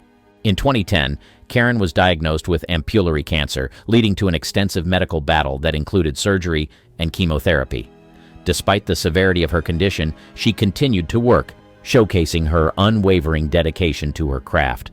One of her last film projects was She Loves Me Not, 2013, a testament to her enduring talent and commitment to acting even in the face of adversity. Karen's health struggles became public in 2013 when her husband, Stephen Eckelberry, launched a crowdfunding campaign to help cover the costs of her medical treatments. The campaign highlighted not only the financial challenges faced by many veteran actors, but also the outpouring of support from fans and the film community. This gesture underscored the impact Karen had on her audience and peers, reflecting the deep affection and respect she garnered throughout her career. On August 8, 2013, Karen Black passed away at the age of 74. Her death was mourned by many who had been touched by her performances, her spirit, and her courage. Tributes poured in from across the industry, with colleagues, critics, and fans alike celebrating her contributions to cinema and her role as a trailblazer for women in Hollywood. Karen's legacy is preserved not only through her memorable performances in films like 5 Easy Pieces, The Great Gatsby, and Nashville, but also through her influence on independent cinema and her advocacy for creative expression. She remains a figure of inspiration for her ability to navigate the complexities of fame and personal challenges with grace. Her final act, marked by both personal struggle and professional achievements, serves as a poignant reminder of the human behind the celebrity. Karen Black's story is one of talent, resilience, and the indomitable spirit of an artist who continued to inspire until the very end. Margaret Lockwood's journey through the world of acting was not just a career. It was a rebellion against the conventional, a series of choices that marked her as cinema's captivating contrarian. From her early days on the stage to her reign as the queen of Gainsborough melodramas, Lockwood defied expectations, choosing roles that challenged and transcended the traditional confines of female characters in British cinema. But what drove her to these choices? Was it a deliberate defiance, a personal inclination, or simply the allure of the complex and the controversial? And how did this contrarian path affect her, both as an actress and as a person living in the relentless spotlight of fame? As we peel back the layers of Margaret Lockwood's illustrious career, we uncover the stories of ambition, passion, and complexity. We delve into her iconic roles, from the virtuous to the villainous, and explore how these characters became inextricably linked with Lockwood's off-screen persona. We trace her journey through the war years, a time that tested her resolve and reshaped her career, and follow her transition to the stage and television, where she continued to captivate audiences with her versatility and depth. This is an homage to Margaret Lockwood, a woman whose legacy in British cinema is as enduring as it is enigmatic. Join us as we explore the life and career of cinema's captivating contrarian, a woman who lived her life with the same intensity and complexity as the characters she brought to life on screen. Prepare to be captivated by the story of Margaret Lockwood, a true icon of British cinema. Early life and ascent to stardom. Margaret Lockwood, born on September 15, 1916, in Karachi, British India, now Pakistan, embarked on a journey that would see her become one of Britain's most beloved film stars. Her early life, marked by a move to London at a young age, laid the foundation for a career that would span decades and ingrain her in the annals of British cinema history. This chapter delves into the formative years of Lockwood's life, her entry into the world of acting, and the pivotal roles that catapulted her to stardom, setting her on a path to becoming cinema's captivating contrarian. Lockwood's interest in acting was nurtured from a young age, influenced by her mother, who encouraged her to pursue her passion for the stage. This support led her to attend the Italia Conti Academy of Theatre Arts in London, where she honed her craft and prepared for a career in acting. Lockwood's early experiences in theater, including her professional debut in 1934 in a production of The Lash, were instrumental in developing her skills and presence as an actress. These formative years in the theater were crucial, providing her with the discipline and versatility that would become hallmarks of her career.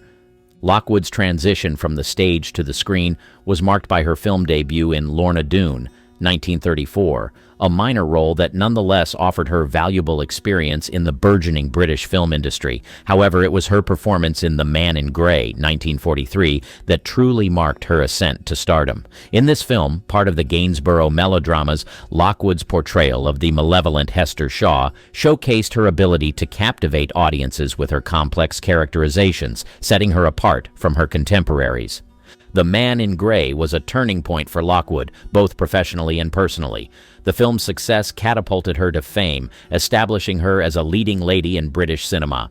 It also marked the beginning of her long-standing collaboration with Gainsborough Studios, where she would go on to star in a series of melodramas that capitalized on her unique blend of elegance, intensity, and depth.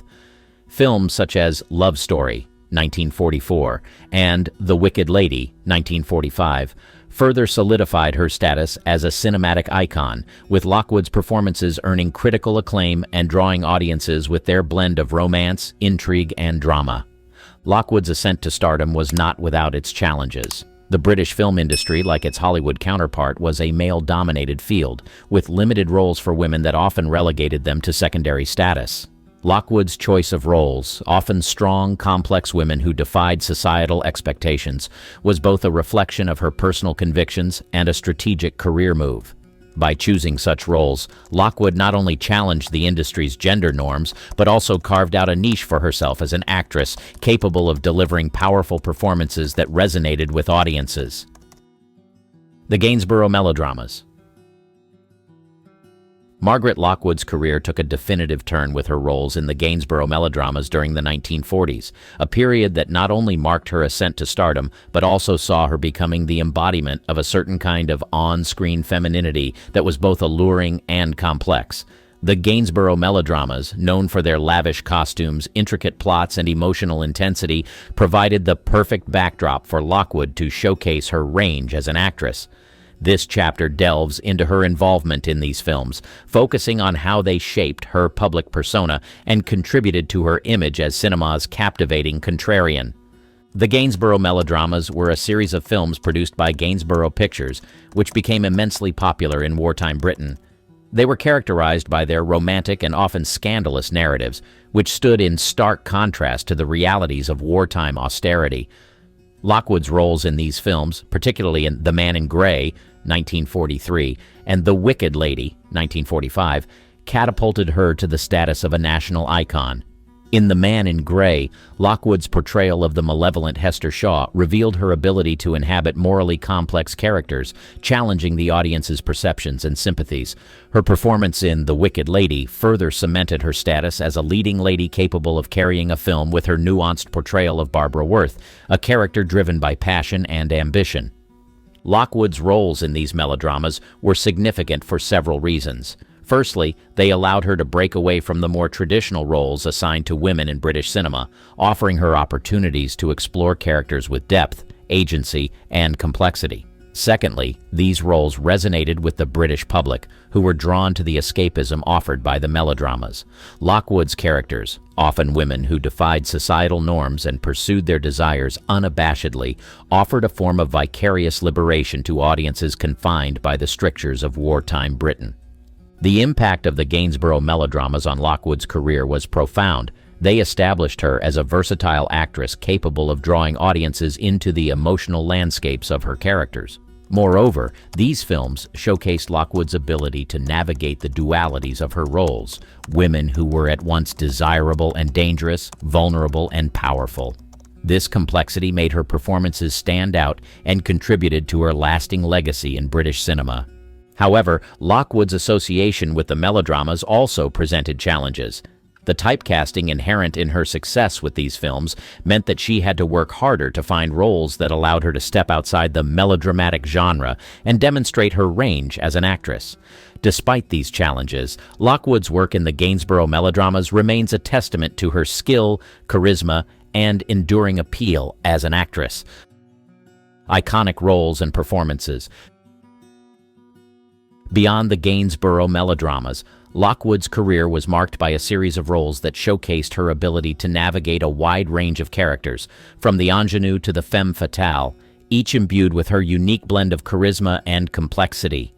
This chapter explores some of Lockwood's most memorable performances, highlighting how these roles contributed to her enduring legacy in British cinema. One of Lockwood's most celebrated roles came early in her career with Alfred Hitchcock's The Lady Vanishes, 1938. In this film, Lockwood played Iris Henderson, a young woman who becomes embroiled in a mystery when a fellow passenger disappears on a train journey across Europe. Lockwood's performance was pivotal to the film's success, blending strength and vulnerability in a way that captivated audiences and critics alike. The Lady Vanishes not only solidified Hitchcock's reputation as a master of suspense, but also demonstrated Lockwood's capacity for leading roles that required a delicate balance of determination and nuance. Following her success in the Gainsborough melodramas, Lockwood continued to explore complex characters, notably in The Wicked Lady, 1945. Her portrayal of Barbara Worth, a character driven by ambition and desire, was both controversial and compelling, challenging post-war British society's expectations of women. Lockwood's ability to elicit sympathy for an ostensibly immoral character spoke volumes about her skill and presence as an actress. Another significant role was in Jassy, 1947, where Lockwood played a Romany woman endowed with the gift of second sight, accused of witchcraft. This role allowed Lockwood to delve into a character that was both outside the societal norms and rich with emotional depth, further showcasing her range and contributing to the film's success. Lockwood's performances were not confined to the silver screen. Her stage work, particularly in plays such as Peter Pan and Private Lives, demonstrated her versatility and commitment to her craft. These theatrical roles allowed Lockwood to engage with her audience in a more intimate setting, bringing a different dimension to her performances and allowing her to explore the nuances of her characters in real time. Throughout her career, Lockwood navigated the changing landscape of British cinema with grace and adaptability. Her choice of roles reflected not only her personal interests and challenges, but also her keen understanding of the industry and her audience. Lockwood's performances, characterized by their emotional depth and complexity, challenged the conventional portrayals of women on screen, offering audiences a glimpse into the lives of fully realized, multifaceted characters. Margaret Lockwood's iconic roles and performances left an indelible mark on British cinema. Her ability to captivate audiences, coupled with her willingness to explore complex and often controversial characters, cemented her status as one of Britain's most beloved actresses. The contrarian persona on and off screen. Margaret Lockwood's public persona was as multifaceted and intriguing as the characters she portrayed on screen. Known for her captivating performances and complex roles, Lockwood also exhibited a strong, independent spirit in her personal life, often making choices that defied the expectations of her time. This chapter delves into Lockwood's off-screen personality, her interactions with the press and public, and how her personal convictions influenced her career and public image. Lockwood's career choices reflected a contrarian streak that set her apart from her contemporaries. She was not content to be pigeonholed into the traditional roles available to women in the film industry of her era. Instead, she sought out and thrived in roles that offered depth and nuance, portraying women who were not just romantic interests or damsels in distress, but complex individuals with their own stories and agency. This approach to her career was indicative of Lockwood's broader views on women's roles in society and the film industry, where she advocated for greater representation and complexity in female characters. Off-screen, Lockwood was known for her wit, intelligence, and a certain degree of privacy. She managed to maintain a balance between her public persona and her private life, a feat in an era when the private lives of film stars were increasingly becoming fodder for public consumption. Lockwood's interactions with the press were marked by a savvy understanding of the power of media, using interviews and public appearances to craft an image that was both accessible and enigmatic. Despite her success and popularity, Lockwood was not immune to the challenges faced by women in the entertainment industry. She navigated the pressures of fame with a pragmatic approach, making strategic decisions that allowed her to pursue the roles she wanted while maintaining a level of control over her career. Her ability to do so was partly due to her talent and partly due to her understanding of the industry's dynamics, which she used to her advantage. Lockwood's personal life, particularly her relationships and role as a mother, also reflected her independent spirit. She was a devoted mother to her daughter, Julia Lockwood, and worked to balance her career with her responsibilities as a parent. This aspect of her life, though less publicized, was an essential part of her identity and influenced her choices in roles and projects. The legacy of Margaret Lockwood's contrarian persona extends beyond her filmography. She was a trailblazer in many ways, challenging the norms of her time and paving the way for future generations of actresses. Her insistence on complex, strong-willed characters helped to broaden the scope of roles available to women in British cinema, contributing to a gradual shift in how female characters were portrayed on screen. Margaret Lockwood's life and career were a study in contrasts. On screen, she was often the epitome of grace and mystery, captivating audiences with her performances. Off-screen, she was a woman of conviction and independence, navigating the complexities of fame and personal life with intelligence and grace. Her persona, both on and off the screen, remains a compelling aspect of her legacy, making her one of British cinema's most enduring and fascinating figures. The war years and beyond.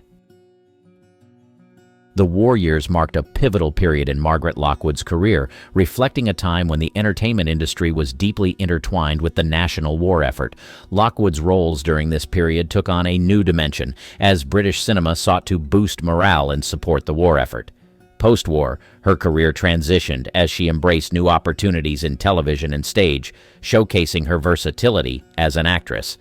During World War II, British cinema played a crucial role in maintaining public morale.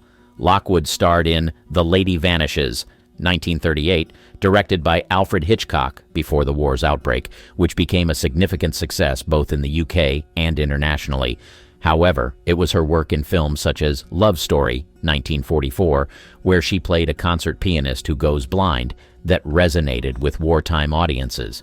The film, released amidst the backdrop of the war, showcased Lockwood's ability to portray resilience and strength, qualities that mirrored the national sentiment. In 1945, as the war concluded, Lockwood's career continued to flourish with the release of The Wicked Lady, 1945, a film that became one of the highest-grossing British films of the decade. Her portrayal of Barbara Worth, a character who becomes a highwaywoman, captivated post-war audiences, eager for escapism and intrigued by Lockwood's complex portrayal of her character's ambition and defiance. As British cinema transitioned in the post-war years, so did Lockwood's career. The late 1940s and 1950s saw her taking on roles that were reflective of the changing societal attitudes and the film industry's evolution. Films like Highly Dangerous, 1950, where Lockwood played a scientist sent behind the Iron Curtain, showcased her in roles that broke away from traditional stereotypes, aligning with the era's growing interest in spy thrillers and Cold War narratives. Lockwood's transition to television and stage in the 1950s and 1960s marked a new chapter in her career. She embraced the medium of television, appearing in productions such as Justice, 1971 to 1974, a legal drama series that offered her the lead role as Harriet Peterson, a barrister navigating the complexities of law and justice. This role, among others, demonstrated Lockwood's adaptability and continued appeal as an actress, allowing her to reach new audiences and explore different facets of her craft. Her stage work during this period included notable performances in productions such as Peter Pan and Private Lives, where Lockwood's stage presence and performance depth were on full display. These roles allowed her to engage with live audiences, bringing a different dimension to her acting and further solidifying her status as a versatile and skilled performer. The stage and television. In the 1950s, as the allure of cinema began to compete with the rising popularity of television, Lockwood, like many of her contemporaries, explored opportunities in this new medium. Television offered a platform for more intimate storytelling and character development, aspects that played to Lockwood's strengths as an actress known for her depth and nuance. One of her significant television roles came in the early 1970s with the legal drama series Justice. Lockwood starred as Harriet Peterson, a barrister navigating the complexities of the legal system and championing the cause of justice. This role allowed Lockwood to portray a strong, intelligent woman breaking barriers in a male-dominated profession, themes that resonated with her career-long penchant for playing pioneering female characters. Justice ran for several seasons, affirming Lockwood's status as a television star and introducing her to a new generation of viewers. Parallel to her television work, Lockwood's passion for the stage saw a revival. The theater offered her the opportunity to engage with live audiences, bringing an immediacy and energy that differed from her film and television roles. Her stage work included a variety of productions, from classic plays to contemporary dramas, allowing her to explore a range of characters and themes. One notable stage appearance was in the production of Peter Pan, where Lockwood played Mrs. Darling. The role leveraged her maternal warmth and elegance, qualities that had endeared her to film audiences in a setting that highlighted her versatility and stage presence. Another significant stage role was in Noel Coward's Private Lives, where she showcased her comedic timing and ability to capture the complexities of romantic entanglements. The legacy of a contrarian icon. Margaret Lockwood's foray into television and stage during the latter part of her career underscores her adaptability and enduring talent. By embracing these new arenas, she demonstrated a willingness to evolve with the industry and explore the breadth of her abilities as a performer. Her success in television and theater contributed to her legacy as one of Britain's most versatile and beloved actresses, whose career spanned the changing dynamics of the entertainment world. Lockwood's transition from cinema to television and stage also reflects broader trends in the entertainment industry during the mid-20th century, as actors sought to diversify their portfolios and engage with audiences across different mediums. Her ability to maintain relevance and acclaim across cinema, television, and theater is a testament to her skill, dedication, and the indelible mark she left on the performing arts. In the luminous yet shadowy world of Hollywood, where stars shine bright against the night sky, the story of Karen Black unfolds like a captivating screenplay filled with twists and turns, triumphs and trials. Known for her piercing gaze and unparalleled versatility, Karen Black carved a niche for herself in an era that redefined cinema. Yet, beneath the glittering surface of her celebrated career lay a tapestry of untold stories, hidden struggles, and enigmatic truths that fans never knew. Karen Black's journey from an aspiring actress to a cinematic icon of the 70s is a testament to her indomitable spirit and raw talent. But what lies beyond the accolades and the spotlight? From her groundbreaking performances that challenged the norms of her time to her ventures into the realms of writing and music, Karen's life was a mosaic of creativity and complexity. As we peel back the layers of her storied career, we uncover the method behind her magic, revealing the depth of her dedication to her craft. Yet Karen's life was not without its shadows. Personal battles fought away from the public eye, and her role as a mentor and advocate for the arts painted a picture of a woman whose influence extended far beyond the silver screen. A Star is Born. In the heartland of America, in the small town of Park Ridge, Illinois, a star was born on July 1st, 1939. Karen Blanche Ziegler, who would later be known to the world as Karen Black, entered life with the kind of spark that presaged her future luminosity in the world of cinema. Raised in a household where creativity was the currency, her mother, a writer of several award-winning children's novels, and her father, a businessman with a penchant for storytelling, imbued in Karen a deep love for the arts from a tender age. Karen's journey to stardom was not a straight path, but a winding road filled with dreams, determination, and a relentless pursuit of expression. Her early years were marked by a sense of adventure and a quest for understanding the human condition, themes that would later permeate her most memorable performances. The family's move to Chicago when Karen was young opened new vistas of opportunity, exposing her to the vibrant theater scene that thrived in the city's heart. The stage became Karen's first love and battleground, where she honed her craft and learned the ropes of acting. Her education at the Goodman Theater School of Drama at the Art Institute of Chicago was not just an academic pursuit, it was a rite of passage. Here Karen delved into the depths of character development and the nuances of performance, laying the foundation for a career that would defy conventions and challenge perceptions. Yet, the call of Hollywood was irresistible. In the early 1960s, with a heart full of dreams and a suitcase packed with ambition, Karen made the pilgrimage west, joining the ranks of hopefuls in the city of angels. Los Angeles was a world away from the theaters of Chicago, a place where dreams were both made and shattered. Karen's early days in Hollywood were a test of her resolve, a period of auditions, rejections, and small parts that tested the limits of her perseverance. But Karen Black was not one to be easily dissuaded. Her breakthrough came in a way that seemed almost fated, a serendipitous alignment of talent, timing, and opportunity. It was her role in Francis Ford Coppola's You're a Big Boy Now, 1966, that first turned heads, but it was the seminal year of 1969 that would forever change her trajectory. Her roles in Easy Rider, alongside Peter Fonda and Dennis Hopper, and as Rayette DePesto in 5 Easy Pieces opposite Jack Nicholson, showcased her extraordinary range and raw emotional depth, earning her critical acclaim and a place in the pantheon of new Hollywood icons. The breakthrough. The late 1960s and early 1970s marked a seismic shift in American cinema, a period now revered as the New Hollywood era. It was a time when the film industry underwent a radical transformation, driven by a new generation of filmmakers and actors who dared to push the boundaries of storytelling, character development, and cinematic art. Amidst this cultural revolution, Karen Black emerged as a defining figure, her breakthrough performances resonating with both the zeitgeist of the times and the evolving tastes of the audience. Karen's role in 5 Easy Pieces, 1970, a film that has since become emblematic of the New Hollywood movement, was a career-defining moment.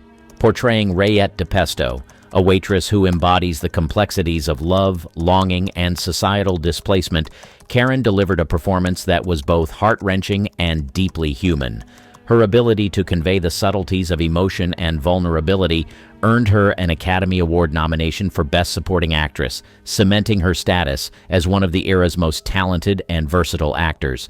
This period of Karen's career was marked by a series of roles that showcased her range and depth as an actress.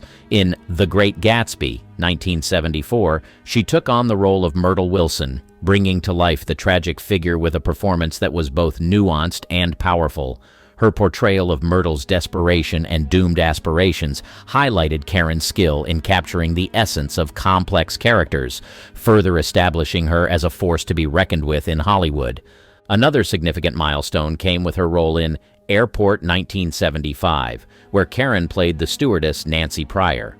In a film that combined disaster movie tropes with human drama, Karen's performance stood out, offering a glimpse into her ability to anchor a film with her presence and emotional depth.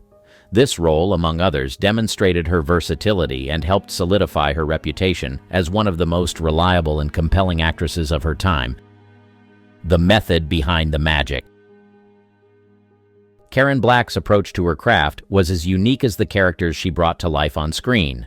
Rooted in the method acting technique, her preparation for roles went beyond mere memorization of lines or understanding the script.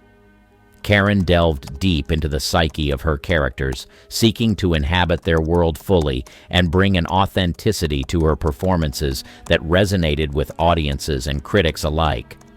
Her dedication to the method was evident in the way she approached each role, often spending weeks or even months researching and immersing herself in the character's background, motivations, and emotional landscape.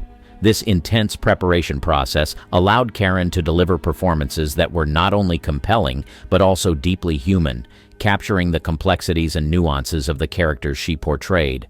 One of the most striking examples of Karen's method acting came with her role in 5 Easy Pieces. To embody Rayette, a character whose dreams and disappointments are palpable throughout the film, Karen spent time in diners, observing and interacting with waitresses to capture the essence of her character's life. Her commitment to authenticity paid off, resulting in a performance that was both powerful and poignant, earning her critical acclaim and an Academy Award nomination.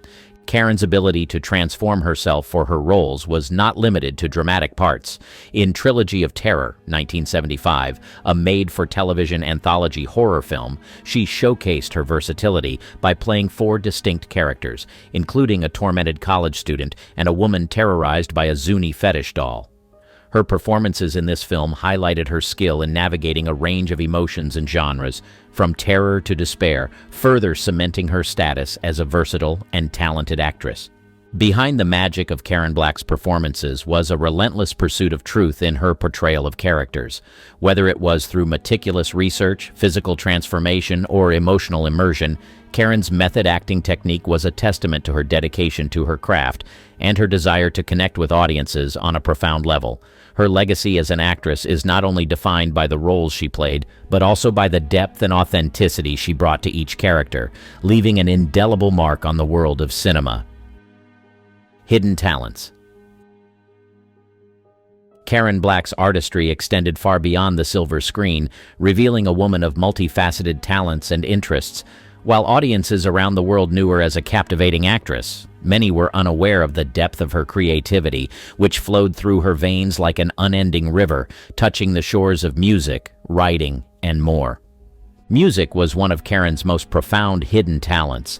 With a voice as distinctive as her on-screen presence, she ventured into the world of songwriting and singing with a passion that mirrored her approach to acting. Her album, released in the early 1980s, showcased not just her vocal abilities but also her skill as a songwriter. The songs, imbued with introspective lyrics and melodic tunes, offered listeners a glimpse into the inner world of an artist who found solace and expression in the rhythm and rhymes of music. Karen's literary talents were another aspect of her creative persona that remained largely out of the public eye. A prolific writer, she penned several screenplays and stories, each reflecting her keen observations of the human condition and her deep understanding of emotional complexities. Her writing, much like her performances, was a canvas where she explored themes of love, loss, and the intricacies of human relationships. In addition to her musical and literary endeavors, Karen had a keen interest in photography and painting, mediums through which she captured the beauty and absurdity of the world around her. Her photographs and artworks, though seldom exhibited, were as expressive and evocative as her roles on screen, marked by a unique perspective that was unmistakably Karen. Karen Black's hidden talents were a testament to her boundless creativity and her relentless pursuit of artistic expression. Whether through the chords of a song, the words on a page, or the strokes of a brush, she communicated with a depth and sincerity that resonated with those who had the privilege of experiencing her art. Her legacy, enriched by these diverse talents, stands as a reminder of the profound impact a truly creative spirit can have on the world. The cult icon. Karen Black's journey through Hollywood's ever-changing landscape solidified her status not just as a versatile actress, but as a cult icon whose work resonated deeply within the realms of independent cinema and genre films. Her fearless choice of roles and her unparalleled ability to breathe life into every character she portrayed endeared her to a dedicated fan base that revered her as much for her unconventional choices as for her undeniable talent. The 1970s and 1980s saw Karen embracing roles in films that would later be celebrated as cult classics, further cementing her legacy as an icon of alternative cinema. Her appearance in Trilogy of Terror, 1975, a horror anthology television movie, showcased her exceptional range and ability to captivate audiences with her performance in 3 distinct roles, particularly as the tormented protagonist in the segment featuring the now infamous Zuni fetish doll. This role, among others, contributed to her lasting legacy in the horror genre, making her a beloved figure among horror enthusiasts. Karen's work in Burnt Offerings, 1976, further exemplified her status as a cult icon.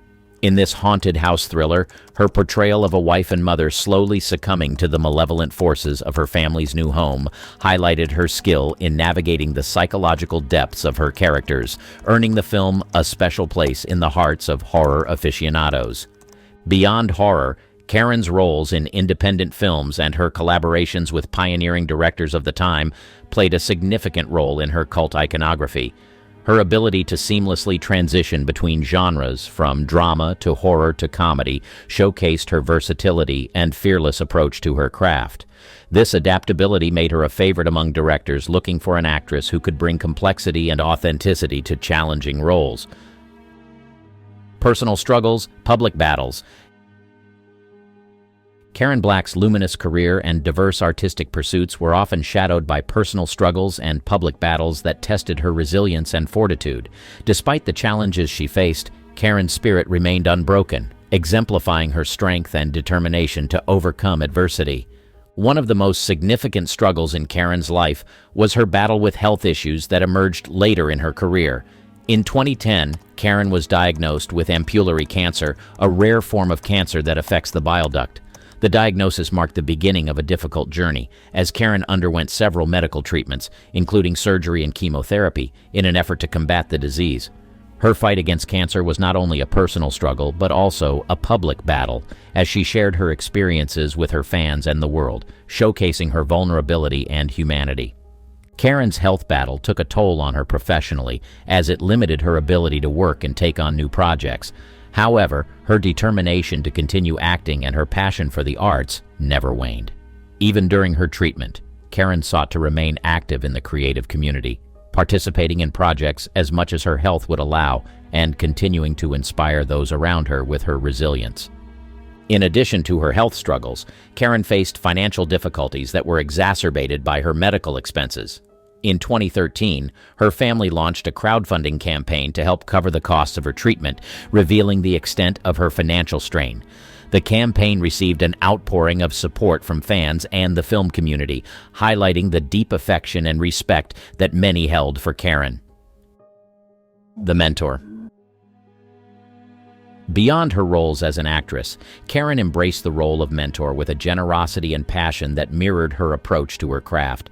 Her dedication to nurturing new talent was a testament to her belief in the transformative power of art and the importance of guidance and support in the creative journey. Karen's mentorship extended across various facets of filmmaking, from acting to writing and directing. She was known for her willingness to share her experiences, offering insights gleaned from decades in a challenging industry. Her advice was not just about the technicalities of acting or the nuances of character development.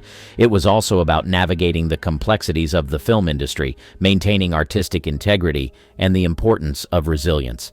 One of Karen's most impactful contributions as a mentor was her involvement in workshops and acting classes. Here, she engaged with aspiring actors, providing them with a safe space to explore their abilities and push their boundaries. Karen's teaching style was immersive and hands-on, encouraging students to delve deep into their characters and embrace their vulnerabilities. She believed that true artistry in acting came from a place of honesty and emotional truth, and she guided her students in their pursuit of these ideals. Beyond formal settings, Karen's mentorship was also evident in her everyday interactions with young filmmakers and actors. She was known for her openness and approachability, often taking the time to engage in meaningful conversations with those seeking her advice. Her encouragement and support could be a turning point for many, offering them the confidence to pursue their dreams in an industry that could often seem impenetrable. Karen's impact as a mentor went beyond the technical aspects of filmmaking. She inspired her mentees to approach their art with a sense of purpose and a deep respect for the storytelling process.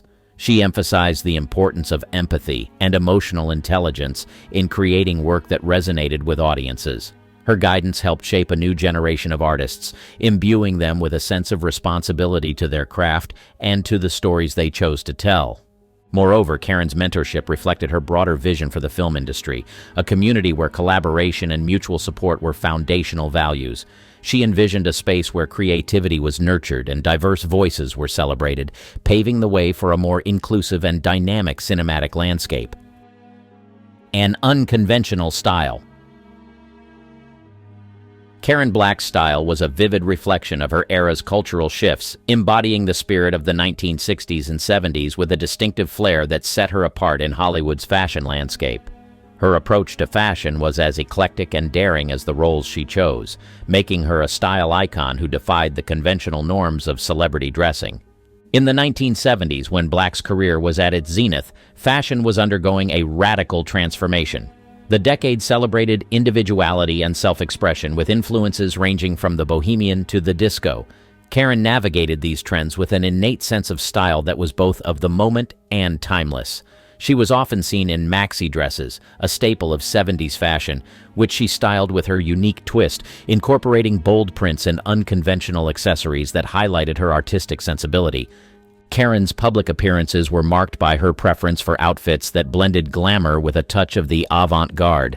At the 46th Academy Awards in 1974, where she was nominated for her performance in The Great Gatsby, Karen epitomized 70s chic in a black halter neck gown. The simplicity of the dress was offset by her dramatic makeup and hairstyle, showcasing her ability to merge classic Hollywood elegance with the era's more experimental trends. Off the red carpet, Karen's personal style was equally compelling. She was known for her love of vintage clothing, often spotted in secondhand stores searching for unique pieces that she would incorporate into her everyday wardrobe. This penchant for vintage was not just a fashion statement, but a reflection of her broader artistic and environmental values, predating the contemporary movement towards sustainable fashion. Karen's influence on fashion extended beyond her personal style. She was a muse to several designers of the time who were drawn to her unconventional beauty and fearless approach to fashion. Her collaborations with these designers often resulted in groundbreaking looks that captured the imagination of the public and the fashion industry alike. Karen Black's unconventional style was more than just a facet of her public persona. It was an integral part of her identity as an artist and individual. Through her fashion choices, she communicated a sense of freedom, creativity, and defiance that resonated with the cultural zeitgeist of her time and continues to inspire today. The final act. Karen Black's career spanned over 5 decades, during which she became an emblem of versatility and resilience in the entertainment industry. Her final years, however, were marked by a courageous battle with cancer that she faced with the same strength and dignity that characterized her life and work.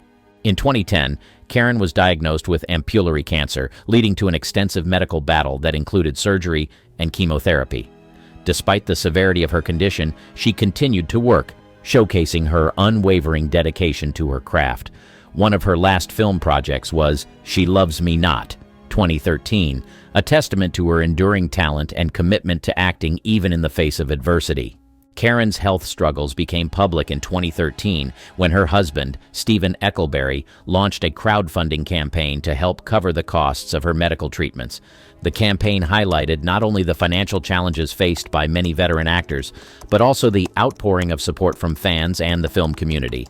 This gesture underscored the impact Karen had on her audience and peers, reflecting the deep affection and respect she garnered throughout her career. On August 8, 2013, Karen Black passed away at the age of 74. Her death was mourned by many who had been touched by her performances, her spirit, and her courage. Tributes poured in from across the industry, with colleagues, critics, and fans alike celebrating her contributions to cinema and her role as a trailblazer for women in Hollywood.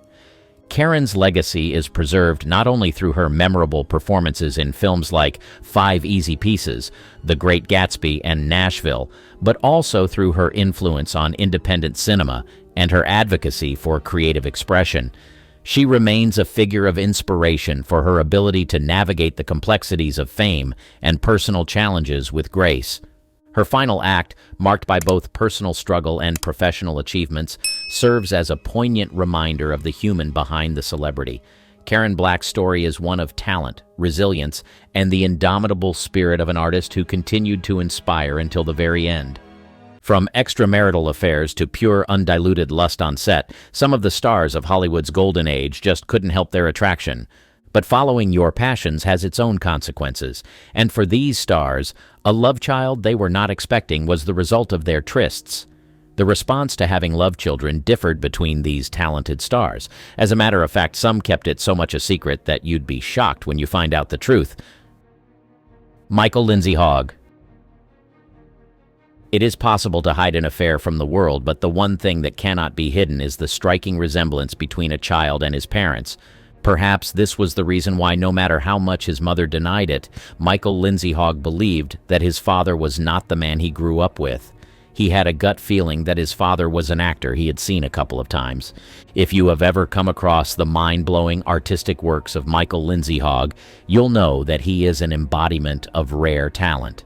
Whether he is behind the scenes of films, theater, or music videos, he is the kind of director who stands out. But what if I told you that he probably got his creative abilities from his mother, Geraldine Fitzgerald, who was a talented old Hollywood actress? But that's not all. The man he suspected to be his father was none other than the legendary actor and director, Orson Welles. So, this leaves us with the question, why did Michael grow up believing that he was fathered by the famous actor? Well, let's go back to how it all started. In the 1930s, Michael's mother, Geraldine Fitzgerald, was a well-known actress. She was one of the actresses who captivated audiences at the time through her roles in films like Dark Victory and Poltergeist. Because she was famous, everyone knew she was married to Sir Edward Lindsay Hogg. However, it was later rumored that she got into a brief affair with Orson Welles, who was married to Virginia Nicholson at the time. It was said that they were so attracted to each other that they moved their families to the same neighborhood so that they would be able to see each other often. This steamy affair allegedly led to the birth of Michael Lindsay Hogg. Because the families lived close to each other, Michael grew up alongside his alleged half-sister, Christopher Wells Feeder. It will amaze you to know that Christopher once said that she always felt a sibling connection with Michael, but she could never explain why. When Michael began to suspect that Orson Welles was his biological father, he approached his mother, but she denied over and over again. Despite the fact that she denied the rumors, Michael saw through her and believed that she wasn't telling the truth. Although she took this secret to her grave, Michael was hell-bent on finding answers no matter how difficult it was. When he got older, he made up his mind to find the truth once and for all. He would later take a DNA test, and while some reports claimed that the test confirmed Olson was his father, other reports claimed that it was inconclusive. But perhaps the words of his mother's trusted friend, Gloria Vanderbilt, gave him the closure he needed. Gloria confirmed to Michael that Olson was indeed his biological father. One can only imagine the confusion and uncertainty young Michael nursed while growing up. It's good to know that he finally has some closure about the issue. Although his past was undoubtedly tumultuous and his parentage was undoubtedly complicated, Michael has grown to be a talented man. Michael Lindsay Hogg, he is not like any other director you have seen before. You name it, he's done it. Film, TV, music videos, you name it. Remember the Beatles' rooftop concert in Let It Be? Yep, he captured that magic. And those iconic Beatles promo videos for Hey Jude and Revolution, his genius at work. But it's not just the Beatles. He's rocked with the Rolling Stones and jammed with Elton John, directing some seriously cool music videos. On the small screen, he's dipped his toes into classics like Brideshead Revisited and brought a touch of class to The Equalizer. And let's not forget his work in film, from the intriguingly titled Nasty Habits to the suspenseful The Sound of Murder. He's like the ultimate directorial all-rounder, spinning his magic across the entertainment universe for decades. This love child has grown to be a man who has fought to make his dreams come true. Judy Lewis. In an industry where everyone seems to know everyone's secret, the paternity of young Judy Lewis became a source of whispers and gossip. There was no denying that she looked like the then famous actor Clark Gable, but she grew up believing that she was an adopted child. It all started when Gable and Loretta's parts crossed amidst the dazzling lights and opulent sets. Initially, they were just colleagues, but as time went on, they began to fall for each other. Clark Gable, the dashing king of Hollywood, and Loretta Young, the enchanting leading lady, could no longer hide how they felt about each other. Their on-screen chemistry was palpable, but it was behind closed doors where their passion truly ignited, away from the watchful eyes of studio executives and gossip columnists. Amidst the breathtaking landscapes of film sets, their affair flourished, defying the moral codes and societal norms of the time. Loretta, with her starry eyes and porcelain beauty, found herself swept away by Gable's charm. Considering her reputation, no one would have thought that Loretta Young would find herself entangled with Clark Gable. Loretta Young was widely regarded as a woman of strong moral character throughout her career in Hollywood. She was known for her grace, poise, and dedication to her craft. Young was often praised for her professionalism and integrity, both on and off the screen. She maintained a wholesome image and was perceived as a role model for many, particularly during the more conservative era of Hollywood. One can say she was a morally upright individual. Clark Gable, on the other hand, didn't have a spotless reputation. His reputation is a bit more complex. While he was undoubtedly one of the most charismatic and talented actors of his time, Gable was also known for his somewhat tumultuous personal life. He had multiple marriages and was rumored to have engaged in extramarital affairs. Despite this, Gable maintained a strong work ethic and was respected for his dedication to his craft. However, his personal life often overshadowed his professional achievements, leading to a more mixed perception of his morality compared to Loretta Young. Although they probably intended to keep their affair a secret forever, something happened that brought their secret love to light. This was the birth of their live child, Judy Lewis. Judy's existence remained hidden from the scrutinizing gaze of an industry built on illusions and perfection. Loretta, determined to protect her child from judgment, went to great lengths to conceal the truth, confiding only in the inner circles of Hollywood's elite. But as time went on, people began to notice. They could hide their affair, but the one thing they couldn't hide was the resemblance between Judy and her father, Clark Gable. But in order to keep their secret hidden, Loretta Young told her child that she was adopted. It was when Judy was 15 years old that she met her father for the first time. He came over to Loretta Young's house, but there was no discussion about whether or not Gable was her father. Judy grew up believing that she was indeed adopted and tried to ignore the rumors about her paternity.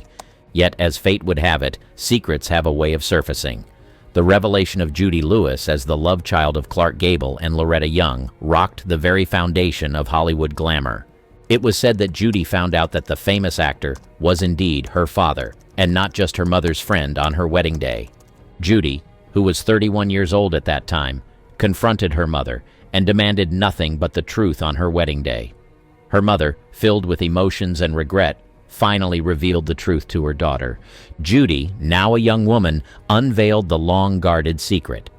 As expected, the revelation sparked a media frenzy, casting a shadow on the shining reputation of one of Hollywood's most iconic leading men. She would later write an autobiography called Uncommon Knowledge, confirming that she was indeed Clark Gable's child. Roberto Rosolini. For several years, Ingrid Bergman made a name for herself as an iconic movie star. She started her career with German and Swedish films, and it wasn't long before Hollywood noticed her. But just when she transitioned into Hollywood and started making waves, she fell in love with a director and began a secret love affair. Ingrid Bergman was a phenomenal actress who was gracing screens for the most part of the late 1930s. Not only was she known for her mind-blowing performances, but filmmakers who worked with her testified that she was a highly talented actress who was willing to go above and beyond to bring her roles to life. Her career skyrocketed in the year 1936 when she played a lead role in the film Intermezzo. She would later appear in Intermezzo, a Love Story, which was her first acting role in the U.S. However, her life took an unexpected turn when she met a director called Roberto Rosolini in the mid-1940s. Following a letter she wrote him, he came to visit her in her home in the United States, and before she knew it, she began to have feelings for him. Interestingly, Ingrid was married to her first husband, Peter Lindstrom, at the time, and they had a daughter together. So, exploring the spark between her and the director would automatically be a taboo. What made it even worse was the fact that they were both married and had feelings for each other at a time when morals and family values were a big deal. It wasn't long before the pair decided to damn the consequences and fully explore the feelings they had for each other. Initially, they were able to hide their affair, but after a while, people began to notice. What made the whole thing even more shocking was that Ingrid had the reputation of a saint. She was one of the few actresses who didn't do cosmetic enhancements and was always praised for her naturalness. She only posed for decent pictures and made sure she didn't soil her reputation. When the news of her affair began circulating in the tabloids, people were beyond shocked. She was condemned by religious bodies, political bodies, and even people once called fans. She was no longer given roles because filmmakers were afraid that her presence in a film would lead to a ban. She was called an adulterous woman, and all kinds of mean things were said about her. But despite all the condemnation, Ingrid and Rosolini's affair only waxed stronger. The director would later divorce his wife for Ingrid, but Ingrid's attempts to leave her husband led to a messy legal battle. Her husband didn't let her go without putting up a fight. Soon enough, she got pregnant and gave birth to their first child in a hospital in Rome on the 2nd of February 1950. They were still unmarried at the time. Back in the day, it was like an abomination for a child to be born out of wedlock, so studios and movie stars did their best to hide love children, but Ingrid and Rosolini decided not to hide any longer. Sadly, this child, who was supposed to mark the beginning of a new chapter in their lives, actually led to an international uproar. It was said that U.S. Senator Edwin C. denounced the actress on the floor of the Senate and called her a disgrace to American womanhood. As if this was not enough, her home country also condemned her actions, highlighting that she disgraced her country. Just like that, this actress, who was once loved and admired, became hated all over the world. Despite all these, Ingrid loved her child, and shortly after, she got married to Roberto Rosolini. Their first son, who is now in his 70s, was said to have worked as an Italian real estate investor and a stockbroker when he was younger. Jack Nicholson. It is nearly impossible to be a fan of Hollywood movies and not come across at least one Jack Nicholson film. This is a cinematic legend whose contributions to film have left an indelible impact on audiences worldwide. There is no denying performances, memorable characters, and unparalleled talent have solidified his place in cinematic history. But what a lot of people may not know is that Jack Nicholson is also a love child.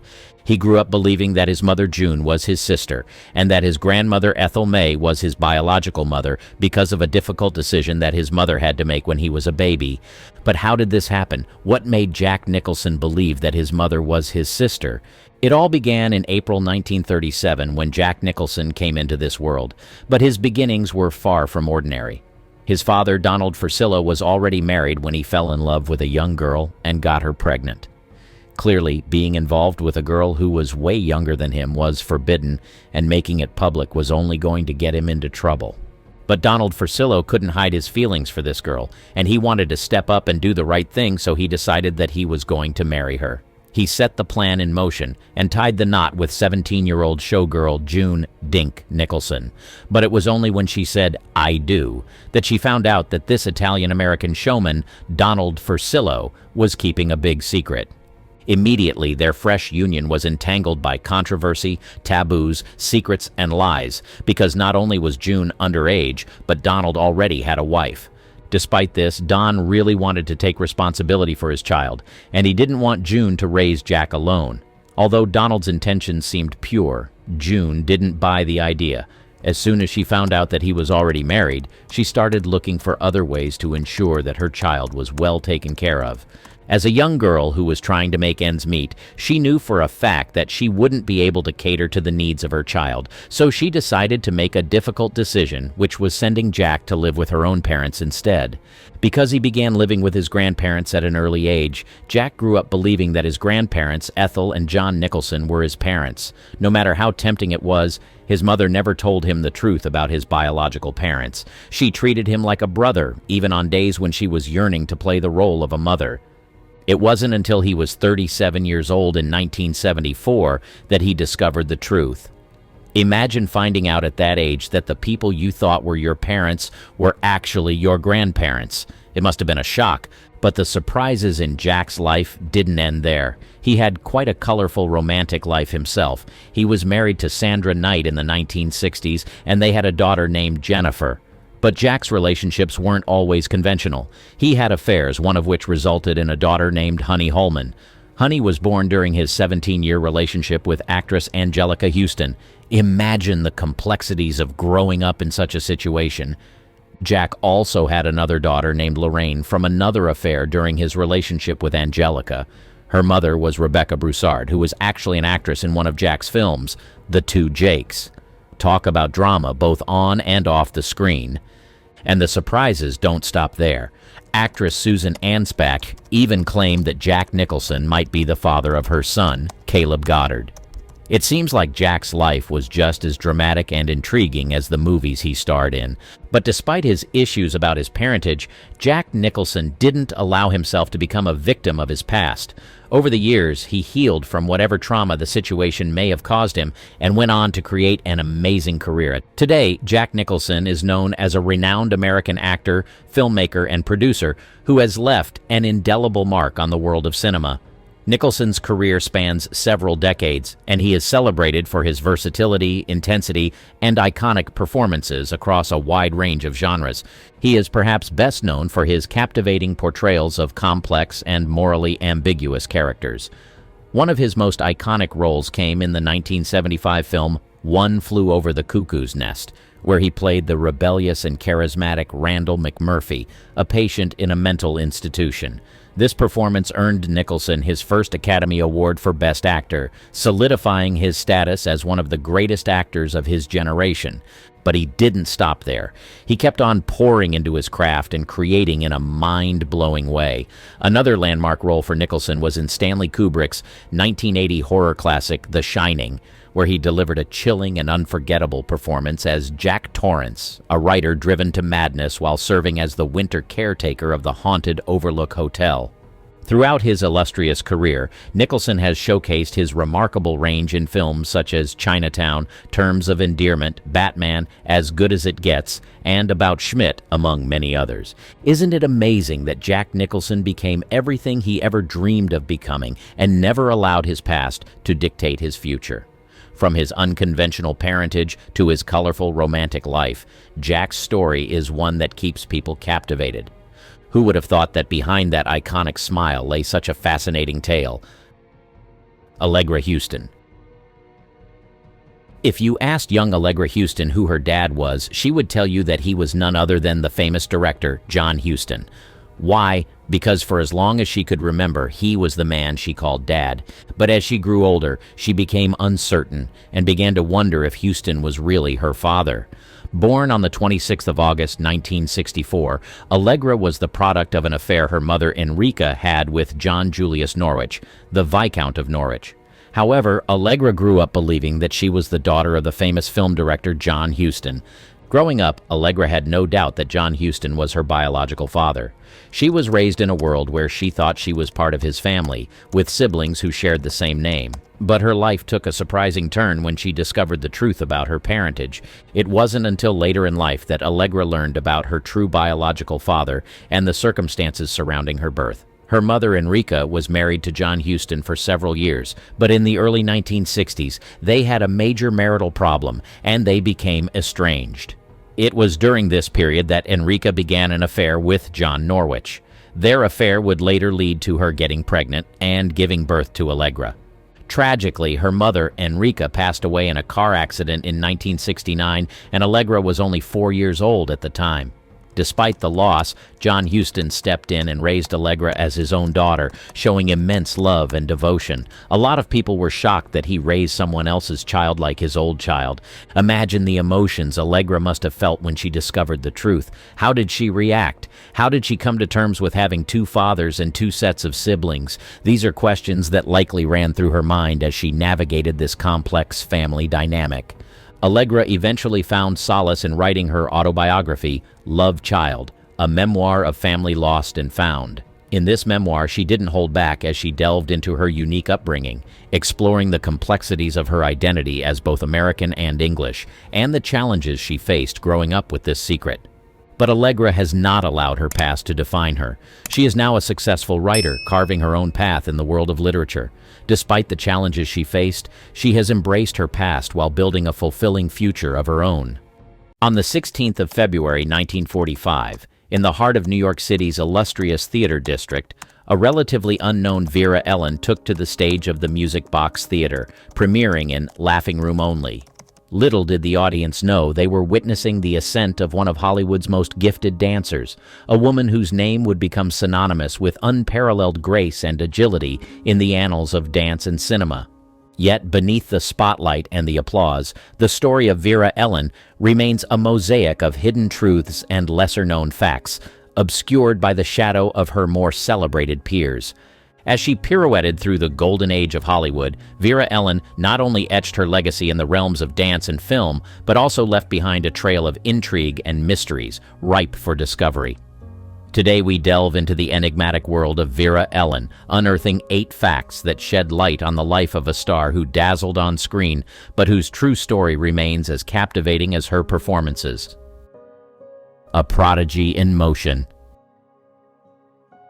In the vast expanse of America's heartland, amidst the hustle and bustle of Cincinnati, Ohio, a future star was quietly taking her first steps towards an extraordinary journey. Born Vera Ellen Westmeyer Rowe on February 16, 1921, she was destined to become one of Hollywood's most celebrated dancers, her name synonymous with grace, beauty, and unmatched talent.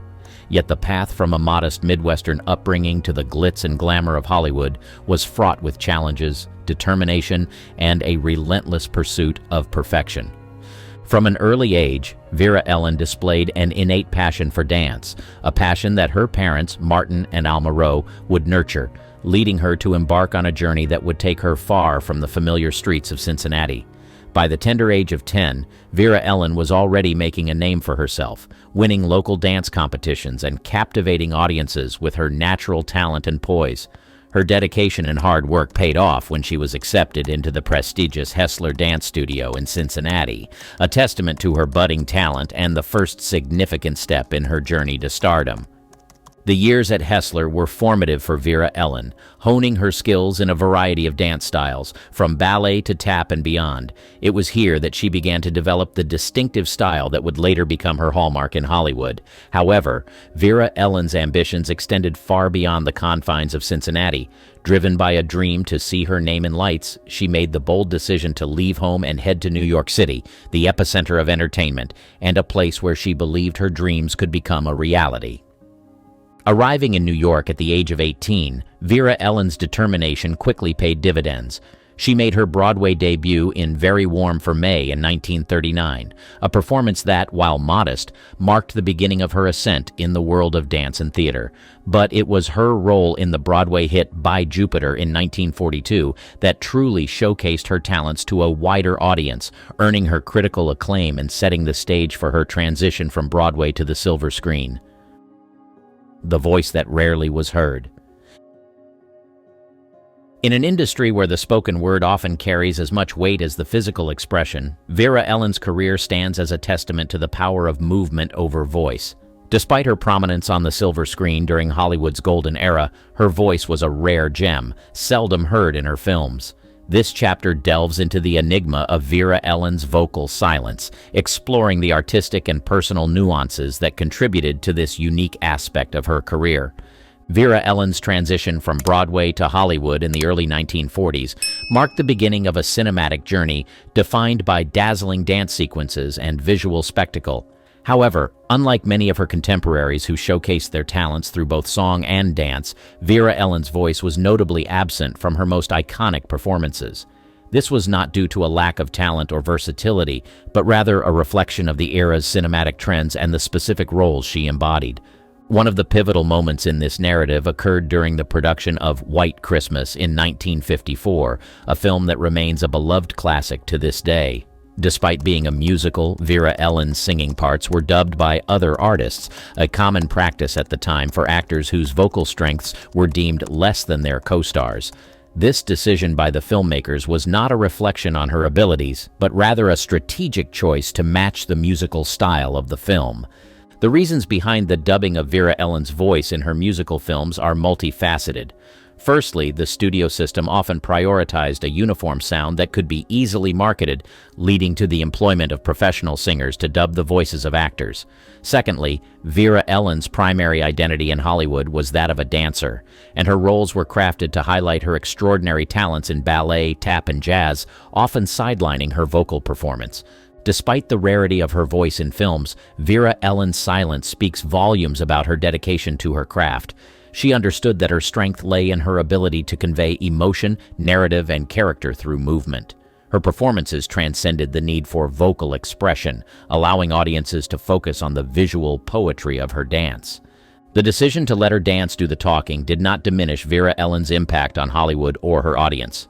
Instead, it solidified her status as a dance icon, a woman whose physical articulation was so powerful that it rendered words unnecessary. Her legacy, therefore, is not one of silence but of a voice expressed through the universal language of dance, resonating with audiences even in the absence of spoken words. Vera Ellen's choice to focus on dance over voice in her film career is a reminder of the diverse forms of expression in the arts. It challenges the conventional norms of musical cinema and highlights the importance of embracing one's strengths.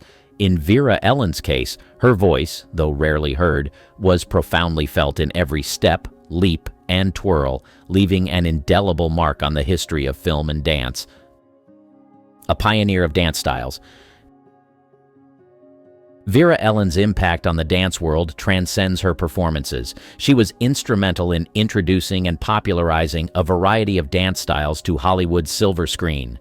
Her career, blossoming in the 1940s and extending through the 1950s, was marked by a series of performances that not only showcased her versatility as a dancer, but also her role as a pioneer in the integration of diverse dance forms into cinema. In 1945, Vera Ellen made her Hollywood debut in Wonder Man, a film that allowed her to showcase a range of dance styles, from ballet to ballroom. However, it was her subsequent roles that firmly established her as a trailblazer in dance. Her performance in On the Town, 1949, alongside Gene Kelly and Frank Sinatra, is particularly notable. In this film, Vera Ellen brought a blend of balletic grace and modern dance energy to the big screen, contributing to one of the first movie musicals to be shot on location in New York City.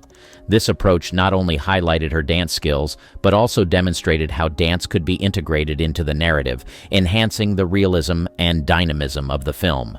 Another landmark in her career was The Belle of New York, 1952, where she starred opposite Fred Astaire. In this film, Vera Ellen and Astaire performed a series of complex dance numbers that incorporated elements of jazz and tap, showcasing her ability to adapt and excel across different dance genres. Their performance in the Seeing's Believing number is often cited as a masterpiece of cinematic dance, featuring a blend of technical precision and effortless charm that has become emblematic of Vera Ellen's legacy. Beyond her versatility, Vera Ellen was known for her rigorous dedication to her craft. Her commitment to perfection and her relentless pursuit of innovation in dance left a lasting impact on her peers and the generations that followed. Dancers and choreographers in Hollywood and beyond have cited her influence in their work, noting her contributions to the evolution of dance and film. Vera Ellen's pioneering role in dance was not limited to her on-screen performances. Behind the scenes, she worked closely with choreographers, including the legendary Robert Alton, to craft sequences that pushed the boundaries of what was possible in film dance. Her collaboration with these choreographers not only highlighted her skills, but also her creative vision, making her an integral part of the choreographic process. Through her films, Vera Ellen introduced audiences worldwide to a fusion of dance styles, from the classical elegance of ballet to the vibrant rhythms of jazz and tap. Her work helped to broaden the scope of dance in cinema, making it more accessible and engaging for audiences and inspiring a new generation of dancers and choreographers. Vera Ellen's contributions to dance in Hollywood were marked by a series of firsts. She was among the first to blend classical ballet with modern dance in a cinematic context, and her performances helped to elevate dance from mere entertainment to an essential storytelling tool in film. Her legacy, therefore, is not just in the roles she played, but in her enduring influence on the art of dance in cinema, an influence that continues to resonate in the industry today. The secret struggles. One of the most significant struggles Vera Ellen faced was her battle with anorexia nervosa, a disorder scarcely recognized or understood during her time. The pressures of maintaining a dancer's physique, combined with the rigorous demands of her profession and the aesthetic standards of the era, exacerbated her condition. By the 1950s, during the zenith of her career, the effects of her eating disorder became more visible, prompting concern and speculation among audiences and peers alike. Yet, the lack of awareness and conversation around mental health and eating disorders during that period meant Vera Ellen faced her challenges with little support or understanding from the broader public and industry. Beyond her health struggles, Vera Ellen's life was touched by deep personal loss. Her marriage to Robert Hightower ended in divorce, and she later married wealthy businessman Victor Rothschild. Though her second marriage brought some stability, it was marred by tragedy with the loss of their daughter, Victoria Ellen, to sudden infant death syndrome, SIDS, in 1963. This devastating event plunged Vera Ellen into profound grief, impacting her both personally and professionally as she withdrew further from the Hollywood scene. As Vera Ellen contended with her personal demons, her professional life also faced challenges. The transition from the golden age of musical cinema to new entertainment forms saw a decline in the demand for the kind of dance-centric films that had been her forte.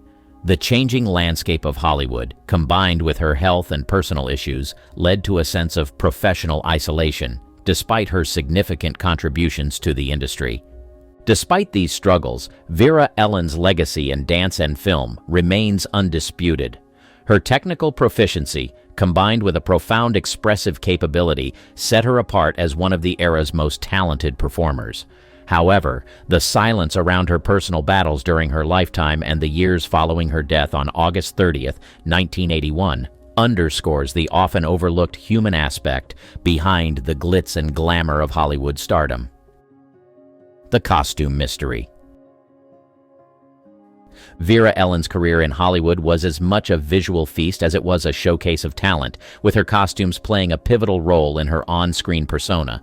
Known for her slender frame and elegant neck, a particular mystery that has fascinated fans and historians alike revolves around her wardrobe choices in later films, notably in the iconic White Christmas, 1954. Throughout this film and subsequent appearances, Vera Ellen was consistently seen wearing high-necked dresses and gowns, a choice that sparked speculation and rumors about the reasons behind such a distinctive style. Some have suggested that this was due to the actress's desire to conceal a prematurely aging neck, a physical trait that she was purportedly self-conscious about. This theory was further fueled by whispers of her battle with anorexia, which some believed had taken a toll on her physical appearance, compelling her to hide her neck.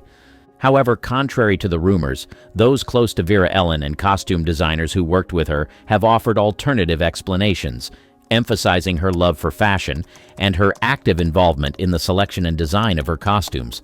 Her preference for high-necked attire was, by some accounts, a stylistic choice, reflective of her taste and the elegance she brought to her roles. Vera Ellen's collaboration with renowned costume designers, including Edith Head, who worked on White Christmas, suggests a mutual desire to create looks that were both flattering and functional, allowing her the freedom to perform complex dance routines without constraint. The speculation surrounding Vera Ellen's costume choices underscores the broader fascination with her life and career, blending the on-screen glamour with the off-screen mysteries. While the truth behind the high-necked costume mystery remains a topic of debate, it highlights the enduring interest in Vera Ellen's legacy, not just as a dancer and actress, but as a fashion icon of her time. The lost love. Vera Ellen's personal life, much like the roles she embodied with grace and vivacity on screen, was intertwined with profound love stories marked by both their depth and their eventual heartache. Among these, her marriage to fellow dancer Robert Hightower in 1941 stands as a poignant chapter in her life, embodying a union of shared dreams and aspirations within the dance world. This relationship, blossoming from their mutual passion for dance, promised a partnership of both personal and professional fulfillment. Their marriage, however, unfolded during a time when Vera Ellen's career was on a precipitous ascent. By the mid-1940s, particularly after her standout performances in On the Town, 1949, and her subsequent rise in Hollywood, the demands of fame began to exert pressure on their relationship. The couple navigated the challenges that came with Vera Ellen's increasing commitments and public scrutiny, a journey that tested the resilience of their bond.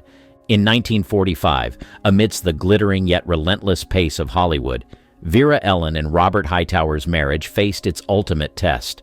The year marked a turning point, not just in Vera Ellen's career, but in her personal life as well. Despite their efforts to sustain their relationship, the couple parted ways, their divorce finalizing in a time when Vera Ellen's star was shining its brightest. This period was a testament to the often unseen sacrifices behind the camera, where personal relationships were sometimes collateral in the pursuit of cinematic greatness.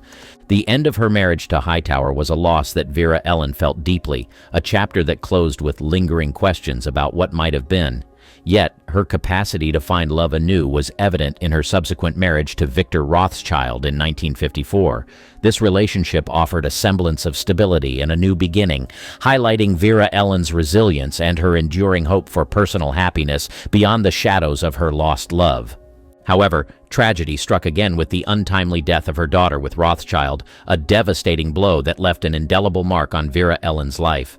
The loss of her child was a sorrow that no acclaim or applause could mollify, a stark reminder of the vulnerabilities that lay beneath the surface of her public persona. Hollywood's best-kept secret. In the late 1940s, specifically around 1949, following her acclaimed performance in On the Town, Vera Ellen quietly embarked on a journey that would see her influencing the dance community behind the scenes. Known for her on-screen partnerships with icons like Gene Kelly and Fred Astaire, Vera Ellen's public persona was synonymous with her physical prowess and unmatched grace. However, beyond the camera's gaze, she was instrumental in fostering talent and advocating for the arts, particularly ballet, in a period when popular culture was rapidly evolving. Vera Ellen's passion for dance extended beyond her own career aspirations. She was deeply committed to the education and promotion of dance as an art form. Utilizing her resources and connections within the industry, she played a pivotal role in the establishment of scholarship programs aimed at nurturing young talent. While specific names and dates of these programs are not widely documented, her involvement in philanthropic efforts within the arts community during the early 1950s marked a significant yet understated chapter of her life. Moreover, Vera Ellen's influence was felt in the push for incorporating more intricate and technically demanding dance sequences in film, challenging both performers and choreographers to elevate the standard of dance in cinema. Her advocacy for dance as a serious and respected art form contributed to a gradual shift in how dance was perceived in Hollywood and beyond. Despite her contributions, Vera Ellen's efforts in this arena remained largely unrecognized, overshadowed by her on-screen achievements and personal struggles. It wasn't until years after her retirement from the screen and subsequent passing on August 30th, 1981, that the depth of her impact began to be fully appreciated. The Dancer's Last Stand. Vera Ellen's final notable appearance on the big screen in Let's Be Happy, 1957, marked a poignant conclusion to a dazzling career that had spanned over 2 decades. By this time, Vera Ellen had established herself as one of the premier dancers of Hollywood's golden age, known for her versatility and technical skill. Let's Be Happy, a Technicolor musical that showcased Vera Ellen's dancing prowess, served as a fitting farewell to a woman who had dedicated her life to the art of dance. This film, while not as commercially successful or critically acclaimed as her earlier works, offered audiences one last opportunity to witness Vera Ellen's talent. Despite the changing dynamics of Hollywood and the evolving tastes of cinema audiences, Vera Ellen's performance in Let's Be Happy was a testament to her enduring dedication to her craft. After Let's Be Happy, Vera Ellen gradually retreated from the public eye. The shift away from musicals and cinema, combined with personal challenges, led her to make the decision to step back from her career in Hollywood. She focused instead on her personal life and her health, which had been compromised by her struggles with anorexia and the loss of her daughter. Vera Ellen's legacy, however, remained undiminished. Her influence on the world of dance and cinema continues to be celebrated by fans and historians alike. Her contributions to the art of dance in film are remembered for their innovation, beauty, and the sheer joy they brought to audiences around the world. While Joe Jackson, Michael Jackson's father, was busy disciplining his children and trying to make stars out of them, he had a little girl that no one knew about. His priority was to do everything in his power to spoil her rotten and keep her existence a secret. In the 60s, Joe Jackson became well known for his efforts to push his children in the direction of music. He desperately wanted his children to become famous and established musicians, and he was willing to do everything in his power to make this dream come to life. Seeing himself as their talent manager, Joe Jackson treated his children like they were his clients, forcing them to engage in long and intense rehearsals and forcing them to call him by his first name.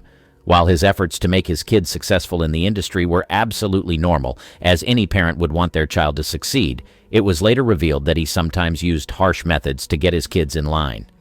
In a 1993 interview, Michael Jackson said his father subjected them to all kinds of physical punishments. He said he and his siblings grew up feeling lonely and distant from their father. It seemed like all he was concerned about was them becoming stars. While all this was happening, Michael Jackson, his mother, and siblings had no idea that Joe Jackson had another family somewhere else. In the early 70s, Joe Jackson met a beautiful secretary called Cheryl Terrell, and this single meeting led to a 25-year affair and a love child, Giovanni Jackson. Cheryl was in her 20s when she met Joe Jackson. At the time, she worked as a secretary for the police department in Los Angeles. On one fateful day, Joe Jackson was invited to LAPD's Christmas party, and that was where she met him. During the party, a friend of hers introduced her to Joe Jackson, but she had no idea who he was. She had never heard of him before. When they got talking, Joe Jackson showed her his charming and romantic side. He bought her gifts often, and soon enough, Joe's smooth talking and romantic gestures got to Cheryl. Her daughter would later reveal that Cheryl wasn't sure she liked Joe Jackson. She just decided to give the relationship a try. As expected, the 20-year age gap between them was very unsettling, especially for her family. Joe Jackson was the same age as Cheryl's mother, not to mention the fact that he was married at the time to Katherine Jackson. But despite all these, Joe Jackson was relentless. He did all that he could to keep Cheryl by his side. In a later interview, Giovanni revealed that her mother was not an obsessed fan like people thought she was. Joe Jackson was the one who did all the chasing. In Giovanni's words, "My mother is an attractive lady, and he saw her and had to have her. He did all the chasing. Daddy had to keep up with my mother. She was very independent, and he liked that." The affair between Joe Jackson and Cheryl led to her getting pregnant, and when this happened, he decided to stay by her side and take care of their child. However, he had to do this discreetly so that his wife and kids wouldn't find out that he had a second family. It was later revealed that he had an entirely different life away from the spotlight with his mistress and daughter in a house that was about 5 miles from his marital home in Encino, California. He would visit them often, take them on vacations, and lavish his daughter with gifts. All the while, he lied to his wife that he was traveling for business meetings. How he managed to keep this a secret for so long is still a mystery.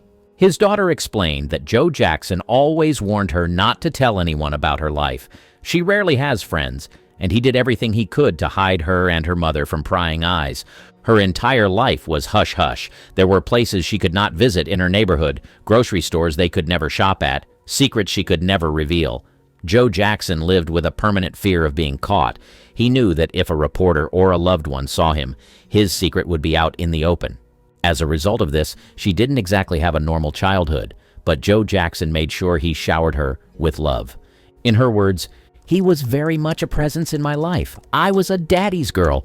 I would be so excited. He would bring me presents, my favorite black walnut ice cream. I was spoiled rotten." Decades later, the news about her existence got out. It was certainly a hard pill to swallow, but as time went by, the Jackson family accepted her. Joe Jackson's wife, who was painfully hurt about the affair, and the love child ended up forgiving her husband and taking him back. Giovanni wrote a book titled Bastard Child, detailing her true story and what being raised by Joe Jackson was like. Ronan Farrow, Frank Sinatra's look-alike. Have you ever come across a picture of Ronan Farrow, Mia Farrow's son? You know, the one with the piercing blue eyes that happens to have a striking resemblance to the very famous singer and actor Frank Sinatra?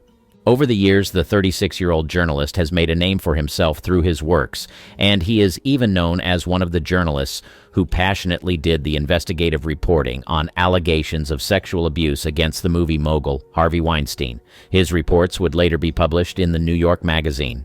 Now, while this young man is clearly passionate about what he does for a living, the suspicions about his alleged paternity have haunted him for the most part of his life.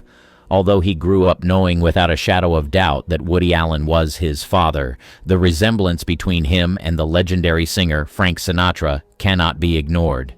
The interesting part about this story is that his mother, Mia Farrow, was married to Frank Sinatra several years before she had Ronan. Some people believe that even after their divorce, she kept on having an affair with Frank Sinatra, which resulted in the birth of Ronan in 1987. Some statements she has made have also fueled the suspicions that people have about Ronan's alleged father. In 2013, while speaking to Vanity Fair, Mia Farrow said that she and Frank Sinatra never really split up. This revelation got people wondering whether she kept on having a long affair with Sinatra even after their divorce. The pair met initially on the 20th Century lot in the mid-1960s, and it was like love at first sight. However, Mia Farrow was only 19 years old at the time, and Frank Sinatra was already in his 50s. As expected, their 31-year age gap raised many eyebrows, but they didn't really care. They were too in love to be influenced by the voice of society. 2 years later, they tied the knot at a Las Vegas hotel in 1966. Mia Farrow was 21 years old at the time. Although it seemed like their marriage was going to work, Mia Farrow later claimed that she was too young and immature for such a serious commitment. She also revealed that Frank Sinatra wasn't exactly okay with the fact that she was working. He would often tell her this: "I'm a pretty good provider. I can't see why a woman would want to do anything else." Their marriage soon ended in a divorce in 1968, but the pair remained close friends. Mia Farrow would later get into a relationship and eventually marry Woody Allen. The pair had over 9 children, one of them being Ronan Farrow. But as he got older, people began to question if Woody Allen was truly his father because of the striking resemblance between him and Frank Sinatra. Although his parents and close family members are convinced that Woody Allen is his father, some people still have their doubts. Despite the suspicions, Ronan Farrow has decided to dismiss the suspicions. He has also vehemently refused to carry out DNA analysis to find out if Frank Sinatra is truly his father. In his words, Woody Allen, legally, ethically, and personally, was absolutely a father in our family. Although Ronan doesn't seem to care much about finding the truth, his mother has made some statements in interviews that suggest that she may have been involved with Frank Sinatra after their divorce. In a 2013 interview, Mia Farrow claimed that Ronan could possibly be the son of Frank Sinatra. Judging by her words, there is a high chance that Ronan is in fact Frank Sinatra's son. Carol Ann, Chaplin's baby. For a long time, Charlie Chaplin was known as a wholesome actor who became a household name through his roles, especially his famous tramp character. But after several years of building a successful career, some secrets about his personal life were revealed. Not only was Chaplin rumored to prefer significantly younger girls, he also allegedly got a young woman pregnant and denied it. As a result of this, there were several pictures of the cute child all over the media and media reports that showed Chaplin refusing to take responsibility. He was convinced that he wasn't the father of the child, but this young woman continued to insist that Chaplin fathered her child. It all began in the early 1940s. While Chaplin was still married to his third wife, Paulette Goddard, he met a young and talented actress, and he was instantly drawn to her. She was beautiful, and she seemed like a promising actress, so he took her under his wing and eventually contracted her for an upcoming film titled Shadows and Substance. Chaplin and this actress named Joan Barry later got romantically involved with each other. There was no way Chaplin could deny having an affair with her, because as soon as she served him with a palimony suit, investigations began, and these led to revelations uncovered by the FBI. According to FBI documents, Chaplin told Barry to meet up with him in Los Angeles in 1942, paid for her plane ticket, and as soon as she got there, they began doing romantic activities. Barry also revealed that not only did they attended numerous parties together, she claimed that Chaplin convinced her to get romantically involved with other people, making her available to other men for immoral purposes. The pair also engaged in sexual acts several times in December of that year, and Barry believed that one of those times led to her daughter, Carol Ann, being conceived. The baby Carol Ann was born on the 2nd of October, 1943. When Joan Barry informed Chaplin and he claimed he wasn't the father, she became furious. Not only did she accuse him of violating the Mann Act, but she also fought tooth and nail to prove that he was the father of her child. Over 3 blood tests were carried out, and all the results showed that Chaplin wasn't the father, but Joan believed that the medical professionals who carried out these tests were compromised. So she decided to fight harder, and this led to 2 trials. In the second one, a jury voted 11-1 that Chaplin was indeed the father of Joan Barry's child. As a result of this, Chaplin had to pay child support, and although he tried appealing, he lost. Liv Tyler, a case of hidden paternity. Remember Arwen from The Lord of the Rings? Did you know that she is Steve Tyler and Bebe Buell's love child? Bebe Buell was a model who gained fame in the 1970s for her relationships with rock musicians, notably Todd Rundgren. She moved to New York in 1972 after signing with a modeling agency and became known for her liaisons with various musicians. During this time, she also pursued a music career, recording an EP and forming a band called The B-Sides. She was extremely passionate about music, and she certainly had a thing for musicians. From 1972 to 1979, Buell was in a long-term relationship with Todd Rundgren. However, in 1976, she became pregnant after a brief relationship with Steven Tyler, the lead singer of Aerosmith. This was the beginning of a complicated paternity dilemma. When Buell gave birth to her daughter, Liv Rundgren, in 1977, she claimed Rundgren as Liv's father on the birth certificate, citing Tyler's well-known struggles with drug addiction at the time. She didn't think Tyler was fit to raise her daughter, so she raised Liv to believe that her father was Rundgren. Liv didn't learn the truth about her paternity until she was around 11 years old. Upon noticing the resemblance between herself and Steven Tyler, she confronted her mother, and the truth was revealed. However, Buell kept the information private until Liv publicly acknowledged Steven Tyler as her father in 1991, changing her surname from Rundgren to Tyler. Buell's decision to initially claim Rundgren as Liv's father was due to concern for Liv's well-being, as Tyler was deeply involved in drug addiction during that period. Despite this, Liv and Steven Tyler have since developed a close relationship, and they've even collaborated professionally. Liv has expressed gratitude towards both Tyler and Rundgren, acknowledging Rundgren as a father figure in her life and maintaining a strong bond with both men. She is grateful for the gift of 2 phenomenal men that have become her father figures. Liv Tyler, the daughter of Bebe Buell and Steven Tyler, has risen to prominence as a successful actress in both film and television. She began her career at a young age, starting with modeling at just 14 years old. Her debut in the film industry came in 1994 with Silent Fall. However, it was her roles in films like Heavy and Empire Records in 1995 that garnered her critical acclaim.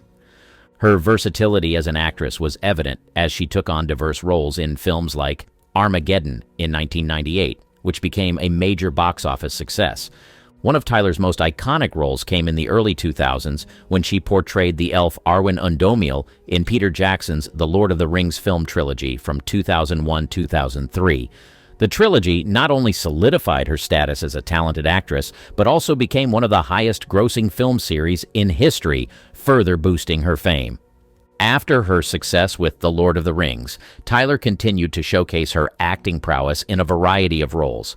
She appeared in films like Jersey Girl in 2004 and The Incredible Hulk in 2008, displaying her range across different genres. There is no denying that Liv Tyler is an amazing actress. Scott Eastwood, The Eastwood Legacy. All his life, Scott Eastwood has been determined to make a name for himself, and one of the reasons why he did this was because his father trained him to be a man who can carve his own path. It is impossible to not notice the striking resemblance between the talented actor Scott Eastwood and the legend Clint Eastwood. It is not a secret that Scott is his son, but not many people know about the fact that Clint Eastwood, who was a married man, began a dangerous affair with a lady back in the 80s. This affair would later lead to the birth of Scott Eastwood in 1986. This is how it all began. In the 80s, when Clint Eastwood was gaining success in the industry, he was on top of the world.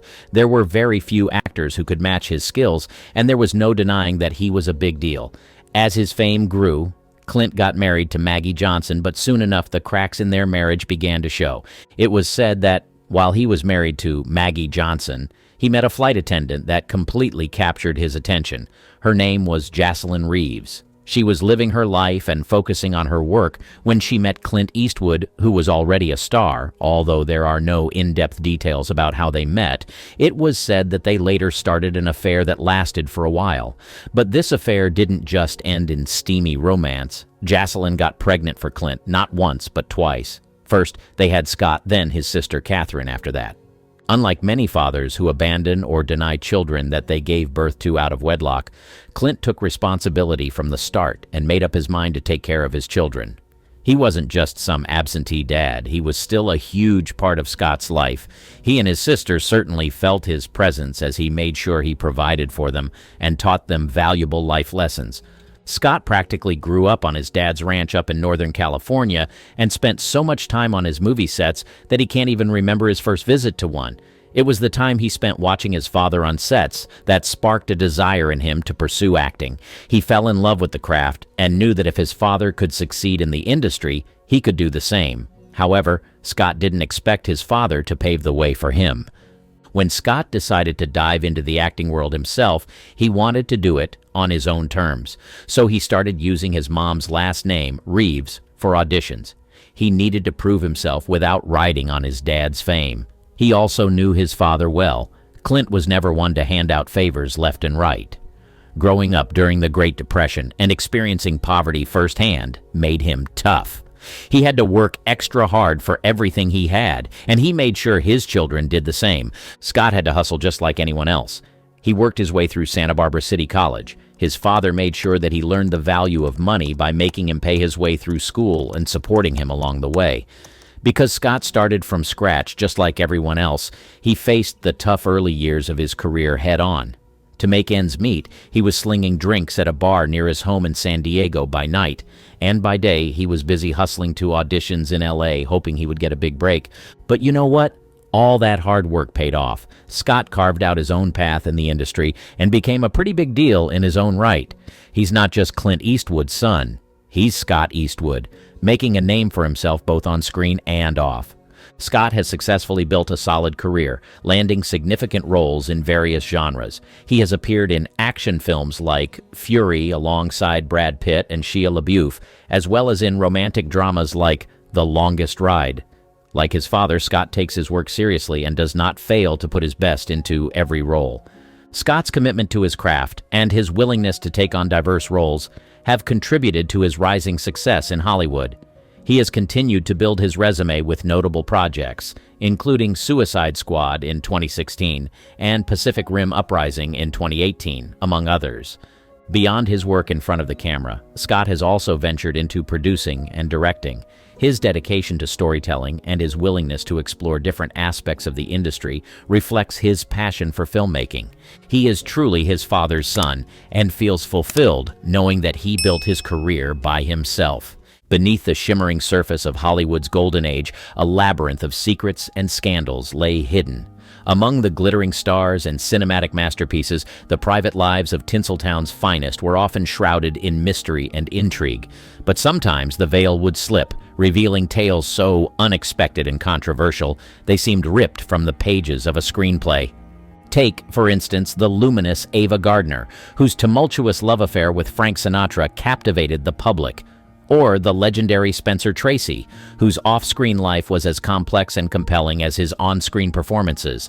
These were not isolated incidents, but part of a larger narrative, a tapestry woven with hidden liaisons, secret children, and forbidden love. In this video, we peel back the curtain on Hollywood's most closely guarded secrets, the children born out of the spotlight, away from the prying eyes of the press and the public. From the whispered rumors of clandestine pregnancies to the undeniable truths that emerged years later, these stories reveal a different side of the stars we thought we knew. We'll explore the lives of those who grew up in the shadows of fame, their existences marked by a legacy they had no part in choosing. These are not just tales of scandal and sensation, but of real people searching for identity and belonging in the aftermath of decisions made long before their time. The early days of Hollywood. In the nascent days of Hollywood, a burgeoning film industry began to cast its first shadows on the silver screen, giving rise to a new breed of American royalty, the movie star. This era, marked by the silent film age and the transition to talkies, was a time of innovation, glamour, and boundless possibilities. Yet, beneath its glittering surface, the personal lives of its stars were often mired in complexity and secrecy, particularly when it came to matters of the heart and family. One of the most emblematic figures of this era was Clara Bow, known as the It Girl, who embodied the carefree, vivacious spirit of the Roaring Twenties. Bow's on-screen persona captivated millions, but her off-screen life was fraught with challenges, not least of which were the rumors that swirled around her personal relationships and the children she was rumored to have had out of wedlock.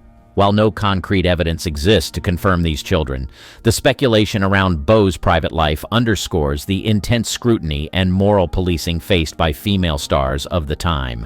The early Hollywood studio system, with its rigid control over actors' images and personal lives, played a significant role in shaping the narrative around its stars. Studios went to great lengths to craft public personas for their actors that aligned with the moral standards of the day, often at the expense of the stars' true selves. This led to a culture of secrecy and double lives, where stars like Bow were forced to navigate their personal affairs in the shadows, away from the prying eyes of the press and moral watchdogs. The case of Bow is not isolated. Other stars of the era, such as Louise Brooks and Alma Rubens, faced similar challenges. Brooks, known for her iconic role in Pandora's Box, and Rubens, a silent film actress whose career was marred by addiction, both had rumored affairs and children out of wedlock. These stories, often buried beneath layers of studio-manufactured publicity, reveal a pattern of hidden relationships and the lengths to which stars went to maintain their public image. The societal norms of the early 20th century, which stigmatized children born outside of marriage, added another layer of complexity to these situations. The children of these liaisons, if they existed, were often raised in secrecy or given up for adoption, their paternity shrouded in mystery. This practice was not limited to Hollywood, but was reflective of broader societal attitudes towards illegitimacy and the sanctity of the traditional family unit. The impact of these hidden relationships and their resulting offspring rippled through the lives of those involved. For the stars, it meant a constant balancing act between their public personas and private realities, often leading to personal turmoil and, in some cases, the end of careers. For the children, it meant growing up with a secret legacy, their identities shaped by the circumstances of their birth and the societal stigma attached to it. The studio system's secrets. In the golden age of Hollywood, the studio system wielded unparalleled influence over the careers and personal lives of its stars. This era, characterized by its tight control over the public images of actors, also bore witness to one of the most poignant and carefully concealed stories of illicit love and hidden lineage, the story of Loretta Young, Clark Gable, and their daughter, Judy Lewis. Loretta Young, an actress of ethereal beauty and profound talent, was a prominent figure in Hollywood's studio system. Her career spanned from silent films through the golden age of cinema, earning her critical acclaim and a devout following.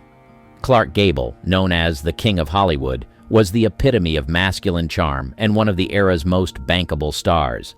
Their paths crossed professionally on the set of The Call of the Wild in 1935, leading to an affair that would become one of Hollywood's most closely guarded secrets.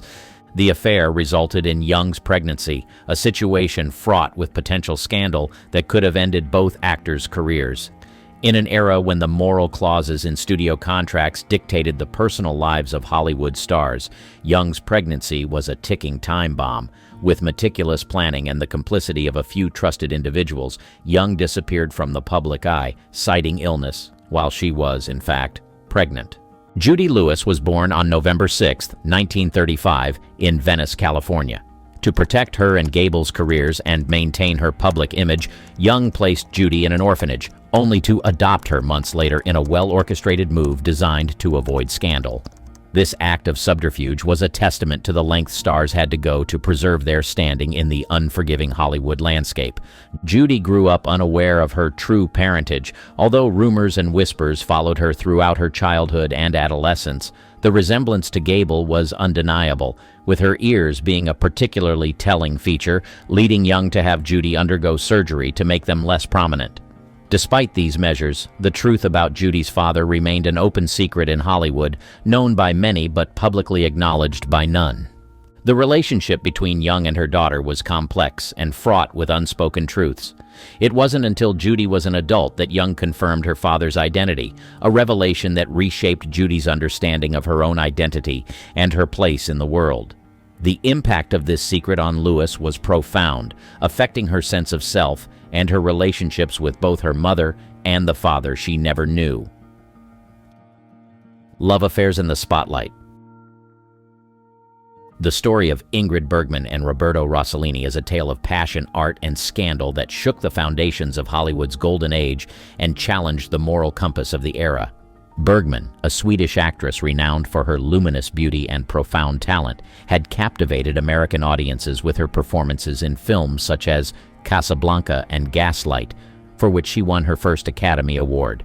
Rosolini, an Italian film director, was a leading figure in the neorealism movement, known for his raw and authentic portrayal of post-war Italy. Their union was not just a merging of two cinematic worlds, but also a love affair that defied conventions and sparked international controversy. Their story began in the late 1940s when Bergman, then married to Dr. Petter Lindstrom, wrote a letter to Rosolini expressing her admiration for his work and her desire to make a film with him. This correspondence led to Bergman's starring role in Stromboli, 1950, directed by Rosolini. During the production of the film, their professional relationship blossomed into a romantic affair, a development that would have profound personal and professional repercussions. The affair became public knowledge when Bergman became pregnant with Rosolini's child. In an era when Hollywood's moral code was strictly enforced and the personal lives of its stars were subject to public scrutiny, the revelation of their relationship was scandalous. Bergman, who had been revered as a symbol of grace and virtue, was now vilified in the press, condemned by the public, and even denounced on the floor of the United States Senate for immoral conduct. The birth of their son, Renato Roberto Giusto Giuseppe Rosolini, in 1950, and later the twins Isabella and Ingrid Rosolini, only intensified the scandal. Bergman's marriage to Lindstrom ended in divorce, and she married Rosolini in 1950. However, the damage to her public image was significant.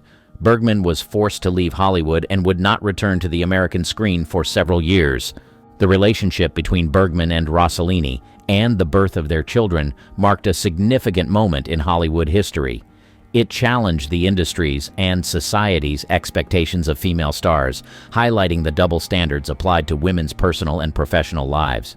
Bergman's career, although temporarily derailed, eventually recovered. She went on to win 2 more Academy Awards, proving that talent could overcome scandal. The children of Bergman and Rosolini grew up in the shadow of this controversy, but carved out their own paths. Isabella Rossellini became a successful actress and model, while Ingrid Rossellini pursued a career in academia. Renato Rossellini, though less in the public eye, also made his mark away from the glare of the scandal that had surrounded his birth. The rock and roll era.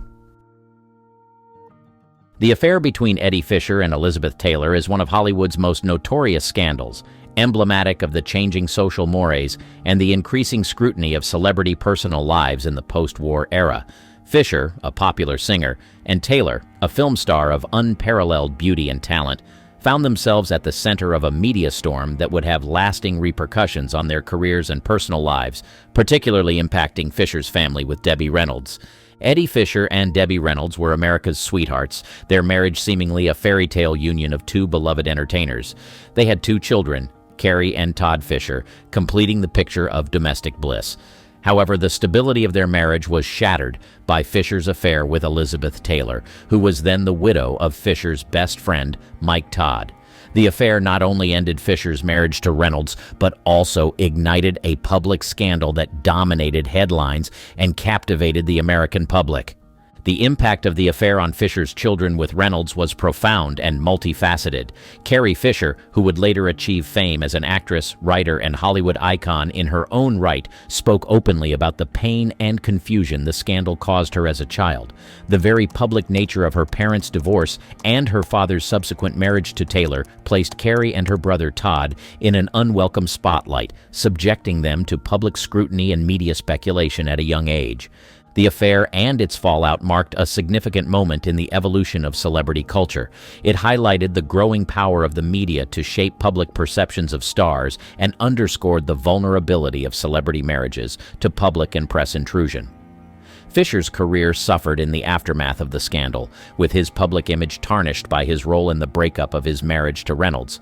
Taylor, on the other hand, continued to thrive professionally, her career seemingly impervious to the scandal, though she faced public censure for her role in the affair. The relationship between Fisher and Taylor was short-lived, ending in divorce in 1964. However, the legacy of their affair lingered, affecting the personal dynamics within their blended family for years to come. Carrie Fisher's relationship with her father was strained, a theme she would explore in her writing and interviews, offering insight into the complex nature of familial bonds in the aftermath of public scandal. The Golden Age's hidden stories. Spencer Tracy's career spanned over 3 decades, during which he became one of Hollywood's most respected actors. His on-screen chemistry with Katharine Hepburn, with whom he made 9 films, is legendary. Off-screen, Tracy's life was intensely private, marked by struggles with alcoholism and a complex relationship with Hepburn that was both a profound partnership and a source of endless speculation. Tracy was married to Louise Treadwell, and together they had 2 children, John and Susie. However, his relationship with Hepburn, which began after his marriage, was an open secret in Hollywood. Despite never divorcing Treadwell, Tracy and Hepburn maintained a relationship until his death in 1967. The nature of their relationship, conducted away from the public eye, has been the subject of much discussion, with many admirers and biographers noting the depth of their connection and the sacrifices both made to maintain it. Regarding the speculation surrounding Tracy's private life and the possibility of children born out of wedlock, it's crucial to approach this topic with caution.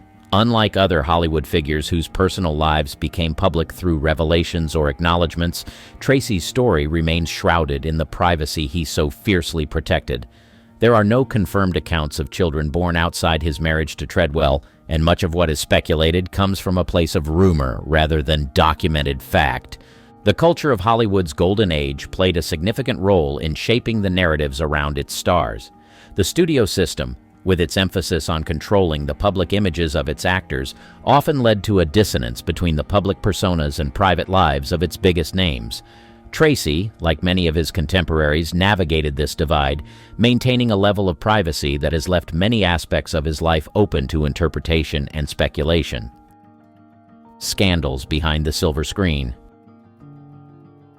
Ava Gardner and Frank Sinatra's relationship was the stuff of Hollywood legend, a union that combined beauty, talent, and tumult in equal measure. Gardner, known for her stunning looks and formidable acting prowess, and Sinatra, a singer of unparalleled talent whose career was experiencing a downturn when they first became involved, were both massive stars in their own right. Their relationship began in the late 1940s and quickly became one of the most talked-about romances of the era. The pressures facing stars of Hollywood's golden age were immense. The studio system exerted significant control over actors' careers and personal lives, often dictating not just the roles they played, but whom they were seen with and how they conducted their private affairs. For Gardner and Sinatra, this meant their relationship was subject to intense scrutiny, not just from studio heads, but from the public and the press. Rumors of a pregnancy emerged at a time when both Gardner and Sinatra were under considerable public attention. Gardner's marriage to Sinatra, her third and his second, was marked by passionate highs and devastating lows, with both parties' careers and personal demons often clashing. The rumored pregnancy has been a point of speculation for biographers and fans alike, seen as a potential turning point in their tumultuous relationship.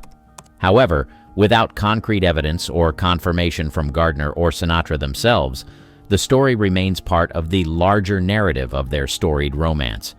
The impact of such speculation on Gardner in particular highlights the double standards and gendered expectations placed on women in Hollywood. While male stars often faced less criticism for their romantic entanglements, women were scrutinized and judged more harshly. Gardner, already known for her independent spirit and resistance to the studio system's attempts to control her, would have been acutely aware of the potential fallout from any confirmation of a pregnancy outside of marriage, even within the context of her marriage to Sinatra. Their relationship and the rumored pregnancy must be understood within the context of the time. The early 1950s were a period of transition in Hollywood, with the studio system beginning to decline and the rise of tabloid journalism. The personal lives of stars became fodder for public consumption in a way that had not been seen before, with Gardner and Sinatra among the first to experience the full force of this new celebrity culture. Love, secrecy, and legacy. Leslie Howard's contribution to the golden age of cinema is undeniable. His performances, characterized by a blend of charisma and elegance, left an indelible mark on Hollywood and the international film community. However, Howard's life off-screen was as compelling as his on-screen personas, marked by his involvement in the political and social upheavals of his time, including rumored activities in espionage during World War II. His untimely death in 1943, when the plane he was traveling in was shot down by German forces, added a layer of intrigue and tragedy to his legacy. Ronald Howard, born in 1918, was Leslie Howard's only son with his wife, Ruth Evelyn Martin. Growing up as the son of one of the era's most celebrated actors, Ronald faced the immense challenge of forging his path in the shadow of a towering figure. The expectations set by Leslie Howard's success and the public's fascination with his life and mysterious death were formidable pressures for Ronald.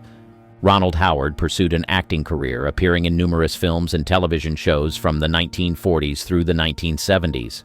Perhaps his most notable role was as Sherlock Holmes in the 1954 television series Sherlock Holmes, where he brought the iconic detective to life with a performance that echoed the charm and intelligence his father was known for. Despite this and other successes, Ronald's career did not reach the same heights as his father's, a fact that highlights the difficulties of living up to a legendary legacy. The challenges Ronald faced were not just professional, but personal. Growing up in the aftermath of his father's death, with the accompanying speculation and intrigue surrounding Leslie Howard's wartime activities, Ronald had to navigate a world that was forever changed by loss. The public's enduring interest in Leslie Howard meant that Ronald's achievements were often viewed through the lens of his father's legacy, a comparison that can overshadow individual accomplishments. The new Hollywood movement. Arnold Schwarzenegger's journey from Mr. Universe to Hollywood megastar and then to the governor of California is a tale of ambition, discipline, and unparalleled public success. However, in 2011, a personal revelation emerged that presented a starkly different narrative, one that highlighted the vulnerabilities even the most controlled public figures face. The disclosure of Schwarzenegger's paternity of Joseph Baena, born to the family's housekeeper, Mildred Patricia "Patty" Baena, was a moment of profound personal and public reckoning for Schwarzenegger. The revelation came at a time when Schwarzenegger's public image was that of a successful action hero, a dedicated public servant, and a family man. Married to Maria Shriver, a journalist and member of the Kennedy family, Schwarzenegger's personal life was as much a part of his public persona as his professional achievements. The news of his affair and the existence of a son born out of wedlock was a jarring departure from the narrative that had been carefully curated over decades. Joseph Baena's birth in 1997 and the subsequent revelation of his paternity more than a decade later brought to light the complex realities behind Schwarzenegger's public facade. The affair and the secrecy surrounding Joseph's paternity caused a significant media storm, leading to Schwarzenegger and Shriver's separation. This personal crisis unfolded in the public eye, offering a glimpse into the challenges faced by those living under the scrutiny of public attention. For Joseph Baena, the revelation of his paternity was a life-altering moment. Growing up, Baena's resemblance to Schwarzenegger was noticeable, yet the truth of his lineage was not publicly acknowledged until Schwarzenegger's term as governor was coming to an end. The public disclosure thrust Baena into the spotlight, a position that comes with its own set of challenges and opportunities. Despite the initial controversy, Schwarzenegger took responsibility for his actions and has since been an active part of Baina's life. Baina has navigated his path with a notable grace, pursuing his education and showing a keen interest in bodybuilding, echoing his father's own beginnings. His relationship with Schwarzenegger has grown stronger over the years, with the two often seen sharing moments of their lives on social media, from gym workouts to celebrating graduations. Giovanni Jackson, Daddy's Girl. Jonathan Berkeley. Some know Tom Jones as that respected judge on The Voice UK with a seasoned voice, while others know him by his accomplishments in the industry. The Welsh singer is no doubt one of the most phenomenal singers Hollywood has ever produced. With a career that has spanned decades, the singer was known to have a string of top 10 hits in the 1960s and has successfully sold over 100 million records over the years. While his accomplishments are undoubtedly impressive, there is a side of Tom Jones's life that most people find daunting. Beyond the fame and his many accomplishments as a singer, Jones spent most of his early years in Hollywood doing things that a married man should not be seen doing. His many affairs with several women left his wife broken-hearted, and one of the affairs resulted in a son, Jonathan Berkeley. Tom Jones married high school love Linda Trenchard in the 1950s, before his career took off. Although they were madly in love with each other, nothing prepared them for the challenges that would unfold in their marriage. The first few years of their marriage seemed normal until Jones became a successful singer and the rumors about his infidelity began to circulate. Interestingly, Tom Jones didn't deny the rumors, as he claimed to have had affairs with over 250 women in a single year when his career was at its peak. It seems like his fame came with a lot of attention from women, and he was unable to control himself. The singer even had affairs with famous American women, some of whom he named later on in life. His deeds left his wife devastated, and soon enough, he got into an affair that came with consequences. While the singer was on tour in the U.S., he began an affair with a model named Catherine Berkeley. He probably thought it was going to be like one of his numerous affairs, but soon enough, Catherine Berkeley got pregnant. When he was informed about the pregnancy, he denied it, claiming that he didn't get her pregnant. Despite his refusal to take responsibility, Catherine was convinced that he was the father of her child. Tom Jones continued to ignore her as he believed that she was lying against him. Catherine Berkeley would later take the matter to court, and after a legal battle, Tom Jones was ordered to take a DNA test in 1989. After the test, the court ruled that Jones was the father of the boy. The court also ordered him to pay child support of $3,000 a month for the child's upkeep. But despite the court's verdict, Jones continued to deny the boy until 2008, when he finally admitted that he was the father of the boy. However, he said that he was coerced into the affair, claiming that Catherine Berkeley deceived him. In a later interview, he said, "It wasn't something I had planned. I was tricked, really. I just fell for it. I just fell for the seduction." It is said that he doesn't have a parental relationship with his son, who is now in his 30s. Eric Preminger, A Vow of Silence. Back in the 1940s, Gypsy Rose Lee was a name that was known all over Hollywood for many reasons. One of these reasons was the fact that she had an affair with a famous producer, which led to the birth of a love child named Eric. But before her life got complicated, she was a young woman who liked to live life on the edge.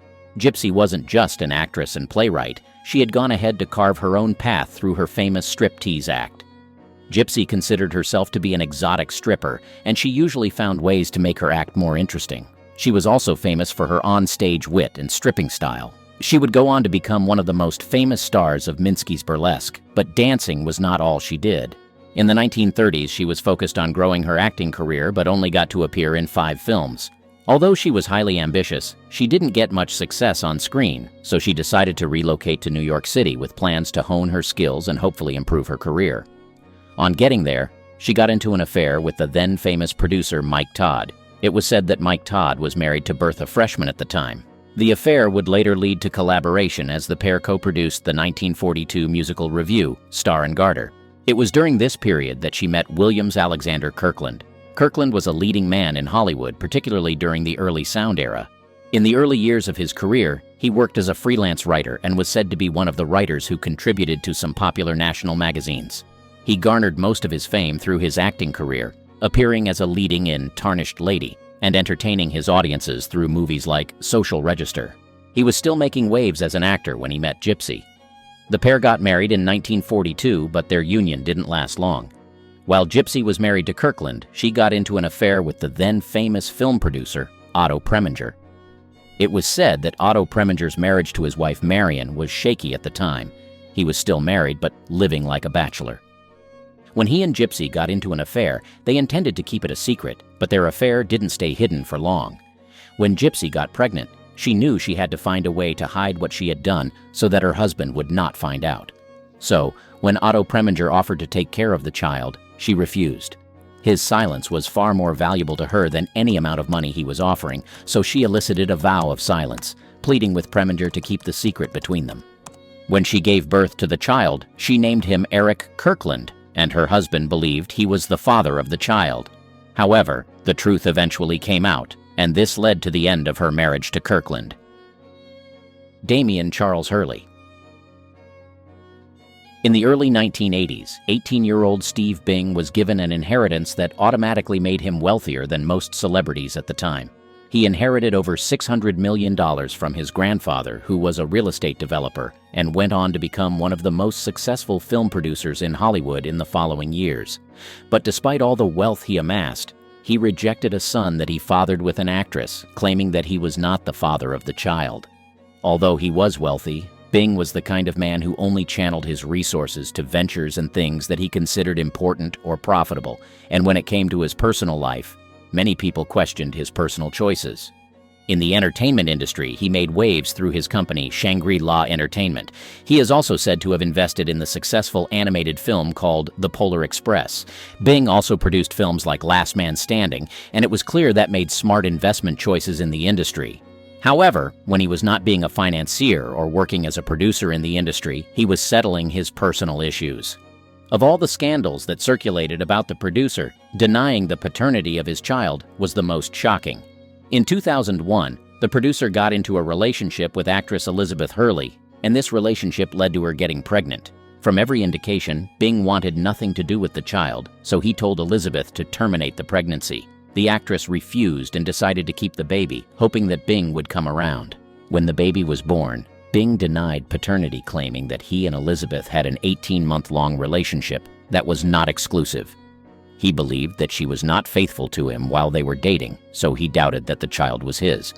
Elizabeth was sure that Bing was the father of her child, so she decided to do a DNA test to prove that he was the father of her son, Damien Charles Hurley. Interestingly, the test proved that Bing was indeed the father of the child, and this was when the producer decided to pay child support. He offered to pay 100,000 euros every year till the child turned 18 years old. But to his greatest surprise, Elizabeth refused his offer. She claimed that her and her son were doing just fine and that they didn't need his money. She also revealed that she was deeply hurt by the fact that Bing claimed that she had other lovers while they were dating. She also expressed the fact that Damien, her son, was her greatest blessing and that he made her life brighter and more beautiful. When asked the reason why she turned down the offer, she said, "I have always made it perfectly clear to Stephen Bing, the father of my son Damien, that I don't want any financial help from him whatsoever." Ruth Clapton, a blessing in disguise.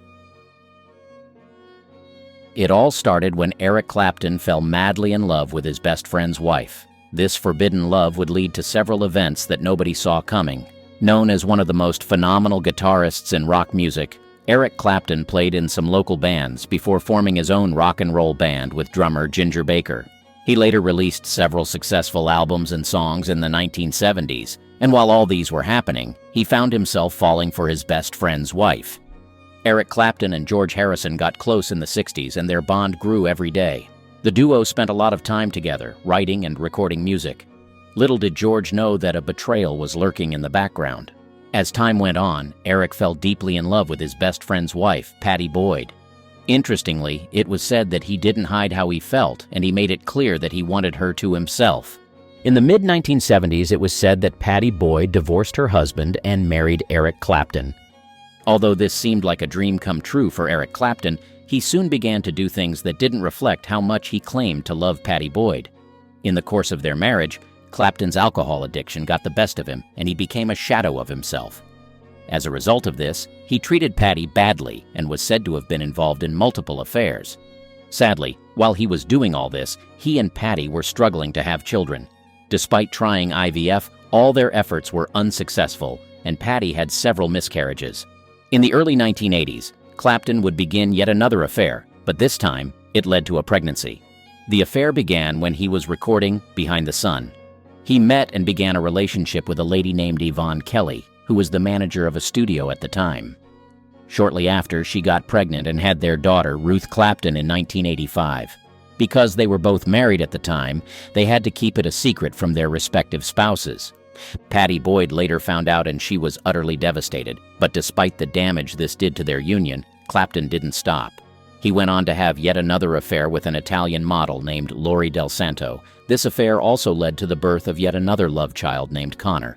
Patty Boyd would later reveal how she felt when she found out about the affair and the child. She claimed that Clapton expected a different reaction from her.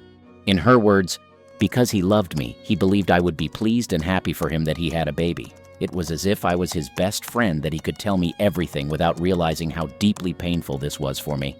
The couple later went their separate ways, and Clapton is said to have maintained a good relationship with his children. Sadly, Connor passed away when he was only 4 years old. Abby Jason, a 52-year-old secret. Many people know Sir David Jason for his portrayal of the unforgettable Derek Del Boy Trotter in the British sitcom Only Fools and Horses, but very few people know about his personal life and the fact that he recently discovered that he fathered a child from a previous relationship. The actor's career has been undoubtedly phenomenal, and he has made a mark in Hollywood through his roles in several films and series. However, Sir David's journey to fame and recognition was not without its surprises, particularly in matters of family. Amidst his illustrious career, which began to take shape in the 1970s, Sir David found himself entwined in a brief but significant relationship with actress Jennifer Hill. Little did he know that this brief relationship would lead to the birth of his child. During this time, as Sir David was still forging his path in the entertainment industry, his personal life intersected with unexpected twists and turns. One such twist came in the form of a love child, Abby Harris, born in 1970 as a result of his relationship with Jennifer Hill. It was said that the actress, Jennifer Hill, didn't tell Sir David that he was the father of the child. He moved on with his life and got into several other relationships. For over 5 decades, the existence of Abby remained a hidden chapter in Sir David's life, unknown to him and his family. It wasn't until the year 2022, a staggering 52 years later, that the truth finally came to light. The revelation of Abby's existence came as a profound shock to Sir David, a moment he described as an understatement to capture the sheer magnitude of the surprise. However, in this unexpected revelation, Sir David and his family responded with grace and warmth. Embracing Abby and her son Charlie, they welcomed them into their lives with open arms, bridging the length of years that had separated them. The joy of newfound connection outweighed any sense of disbelief or astonishment as Sir David expressed his heartfelt sentiments to the Mirror. Before this revelation, Sir David had already experienced the joys of fatherhood in 2001, when his girlfriend Gil Hinchcliffe gave birth to their daughter. Their relationship blossomed further, culminating in marriage in 2005, and they settled in Ellsborough, Buckinghamshire, building a life together. Wyatt Russell, love without bounds. If there is one Hollywood actor who has always been unapologetic about his views and beliefs, it's Kurt Russell. This is why he saw nothing wrong with having a child with his then-girlfriend, Goldie Hawn. Back then, society frowned upon having children out of wedlock, and the fact that Kurt and his girlfriend were both in the limelight at the time got people talking about their private life. Their love story began after Kurt's divorce from Susan Hubley in 1983.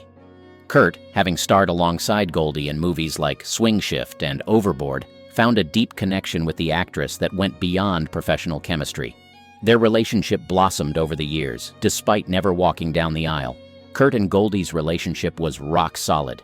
In the mid-1980s, their lives changed when Goldie found out that she was pregnant. This new addition changed their lives forever, and their son, Wyatt Russell, was born on July 10, 1986. Despite being born out of wedlock, Wyatt was welcomed into a loving family that transcended traditional norms. Kurt and Goldie's decision not to marry was a conscious one. In a candid interview with People magazine in December 2020, Kurt expressed that they never felt the need for a marriage certificate to validate their relationship. He eloquently stated that a piece of paper wouldn't create anything they didn't already have.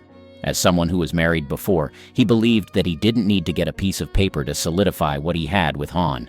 He believed that what they shared was strong and worth fighting for. Their unconventional yet enduring love story has stood the test of time, as they both worked on growing their careers. Their commitment to each other and their family goes beyond societal expectations, proving that love knows no bounds, not even the bounds of marriage. Interestingly, their son Kurt is following their footsteps and building his career as an actor. Wyatt Russell, born into a family that defied conventional norms, has charted his own unique path in Hollywood, paralleling the non-traditional approach his parents took. From his early days, Wyatt was immersed in an environment that valued personal choice and creative freedom over societal expectations.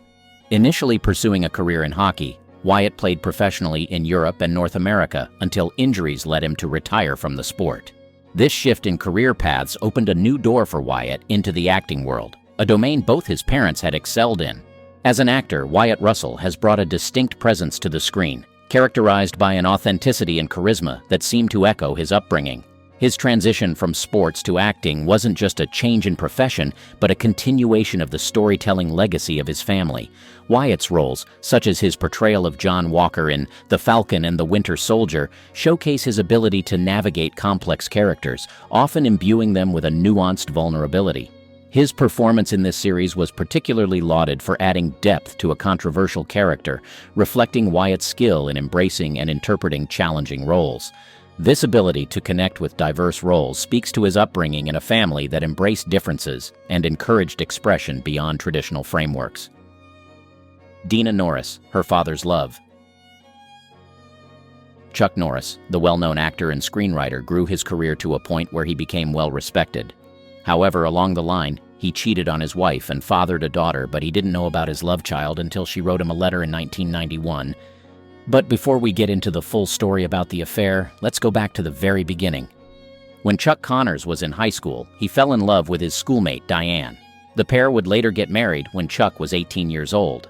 Chuck spent the following years building his career until he and his wife welcomed their first son, Mike, in 1962. It seemed like their marriage was thriving, but Chuck's wife had no idea that her husband would cheat on her the following year. Around that time, the actor worked as a martial artist, training several celebrities in Hollywood. He also went on to appear in several films like An Eye for an Eye and Missing in Action. He became famous in the action film genre and garnered a lot of fame as a result of his performances. However, after several years of building a successful career, a secret that he had kept hidden for several years resurfaced. In the early 1960s, while stationed in California with the U.S. Air Force, he got into an affair with a woman named Johanna. It was later revealed that he never told the woman he was married, and by the time she found out, it was too late. Their affair later came to an end, but Chuck had no idea that this chapter of his life was far from being closed. Johanna got pregnant for him and had the baby, but she didn't tell him about the child until he found out years later. In the early 1990s, Chuck was going about his life when he got a shocking letter from a young woman claiming to be his daughter. Despite her mother's persistent warning not to reach out to Chuck, she desperately wanted to have a relationship with her father, so she decided to reach out. Interestingly, Chuck instantly believed her and arranged to meet with her and her mother. Chuck would later reveal that he didn't need a DNA test to confirm that she was his. He embraced her, and they both wept. In his words, "I didn't need DNA or blood tests." He revealed that in that moment, he felt like he had known her all his life. Since then, he has been an active part of her life and has continued to build the bond between them. It is clear that the actor loves his daughter and is now making up for lost time.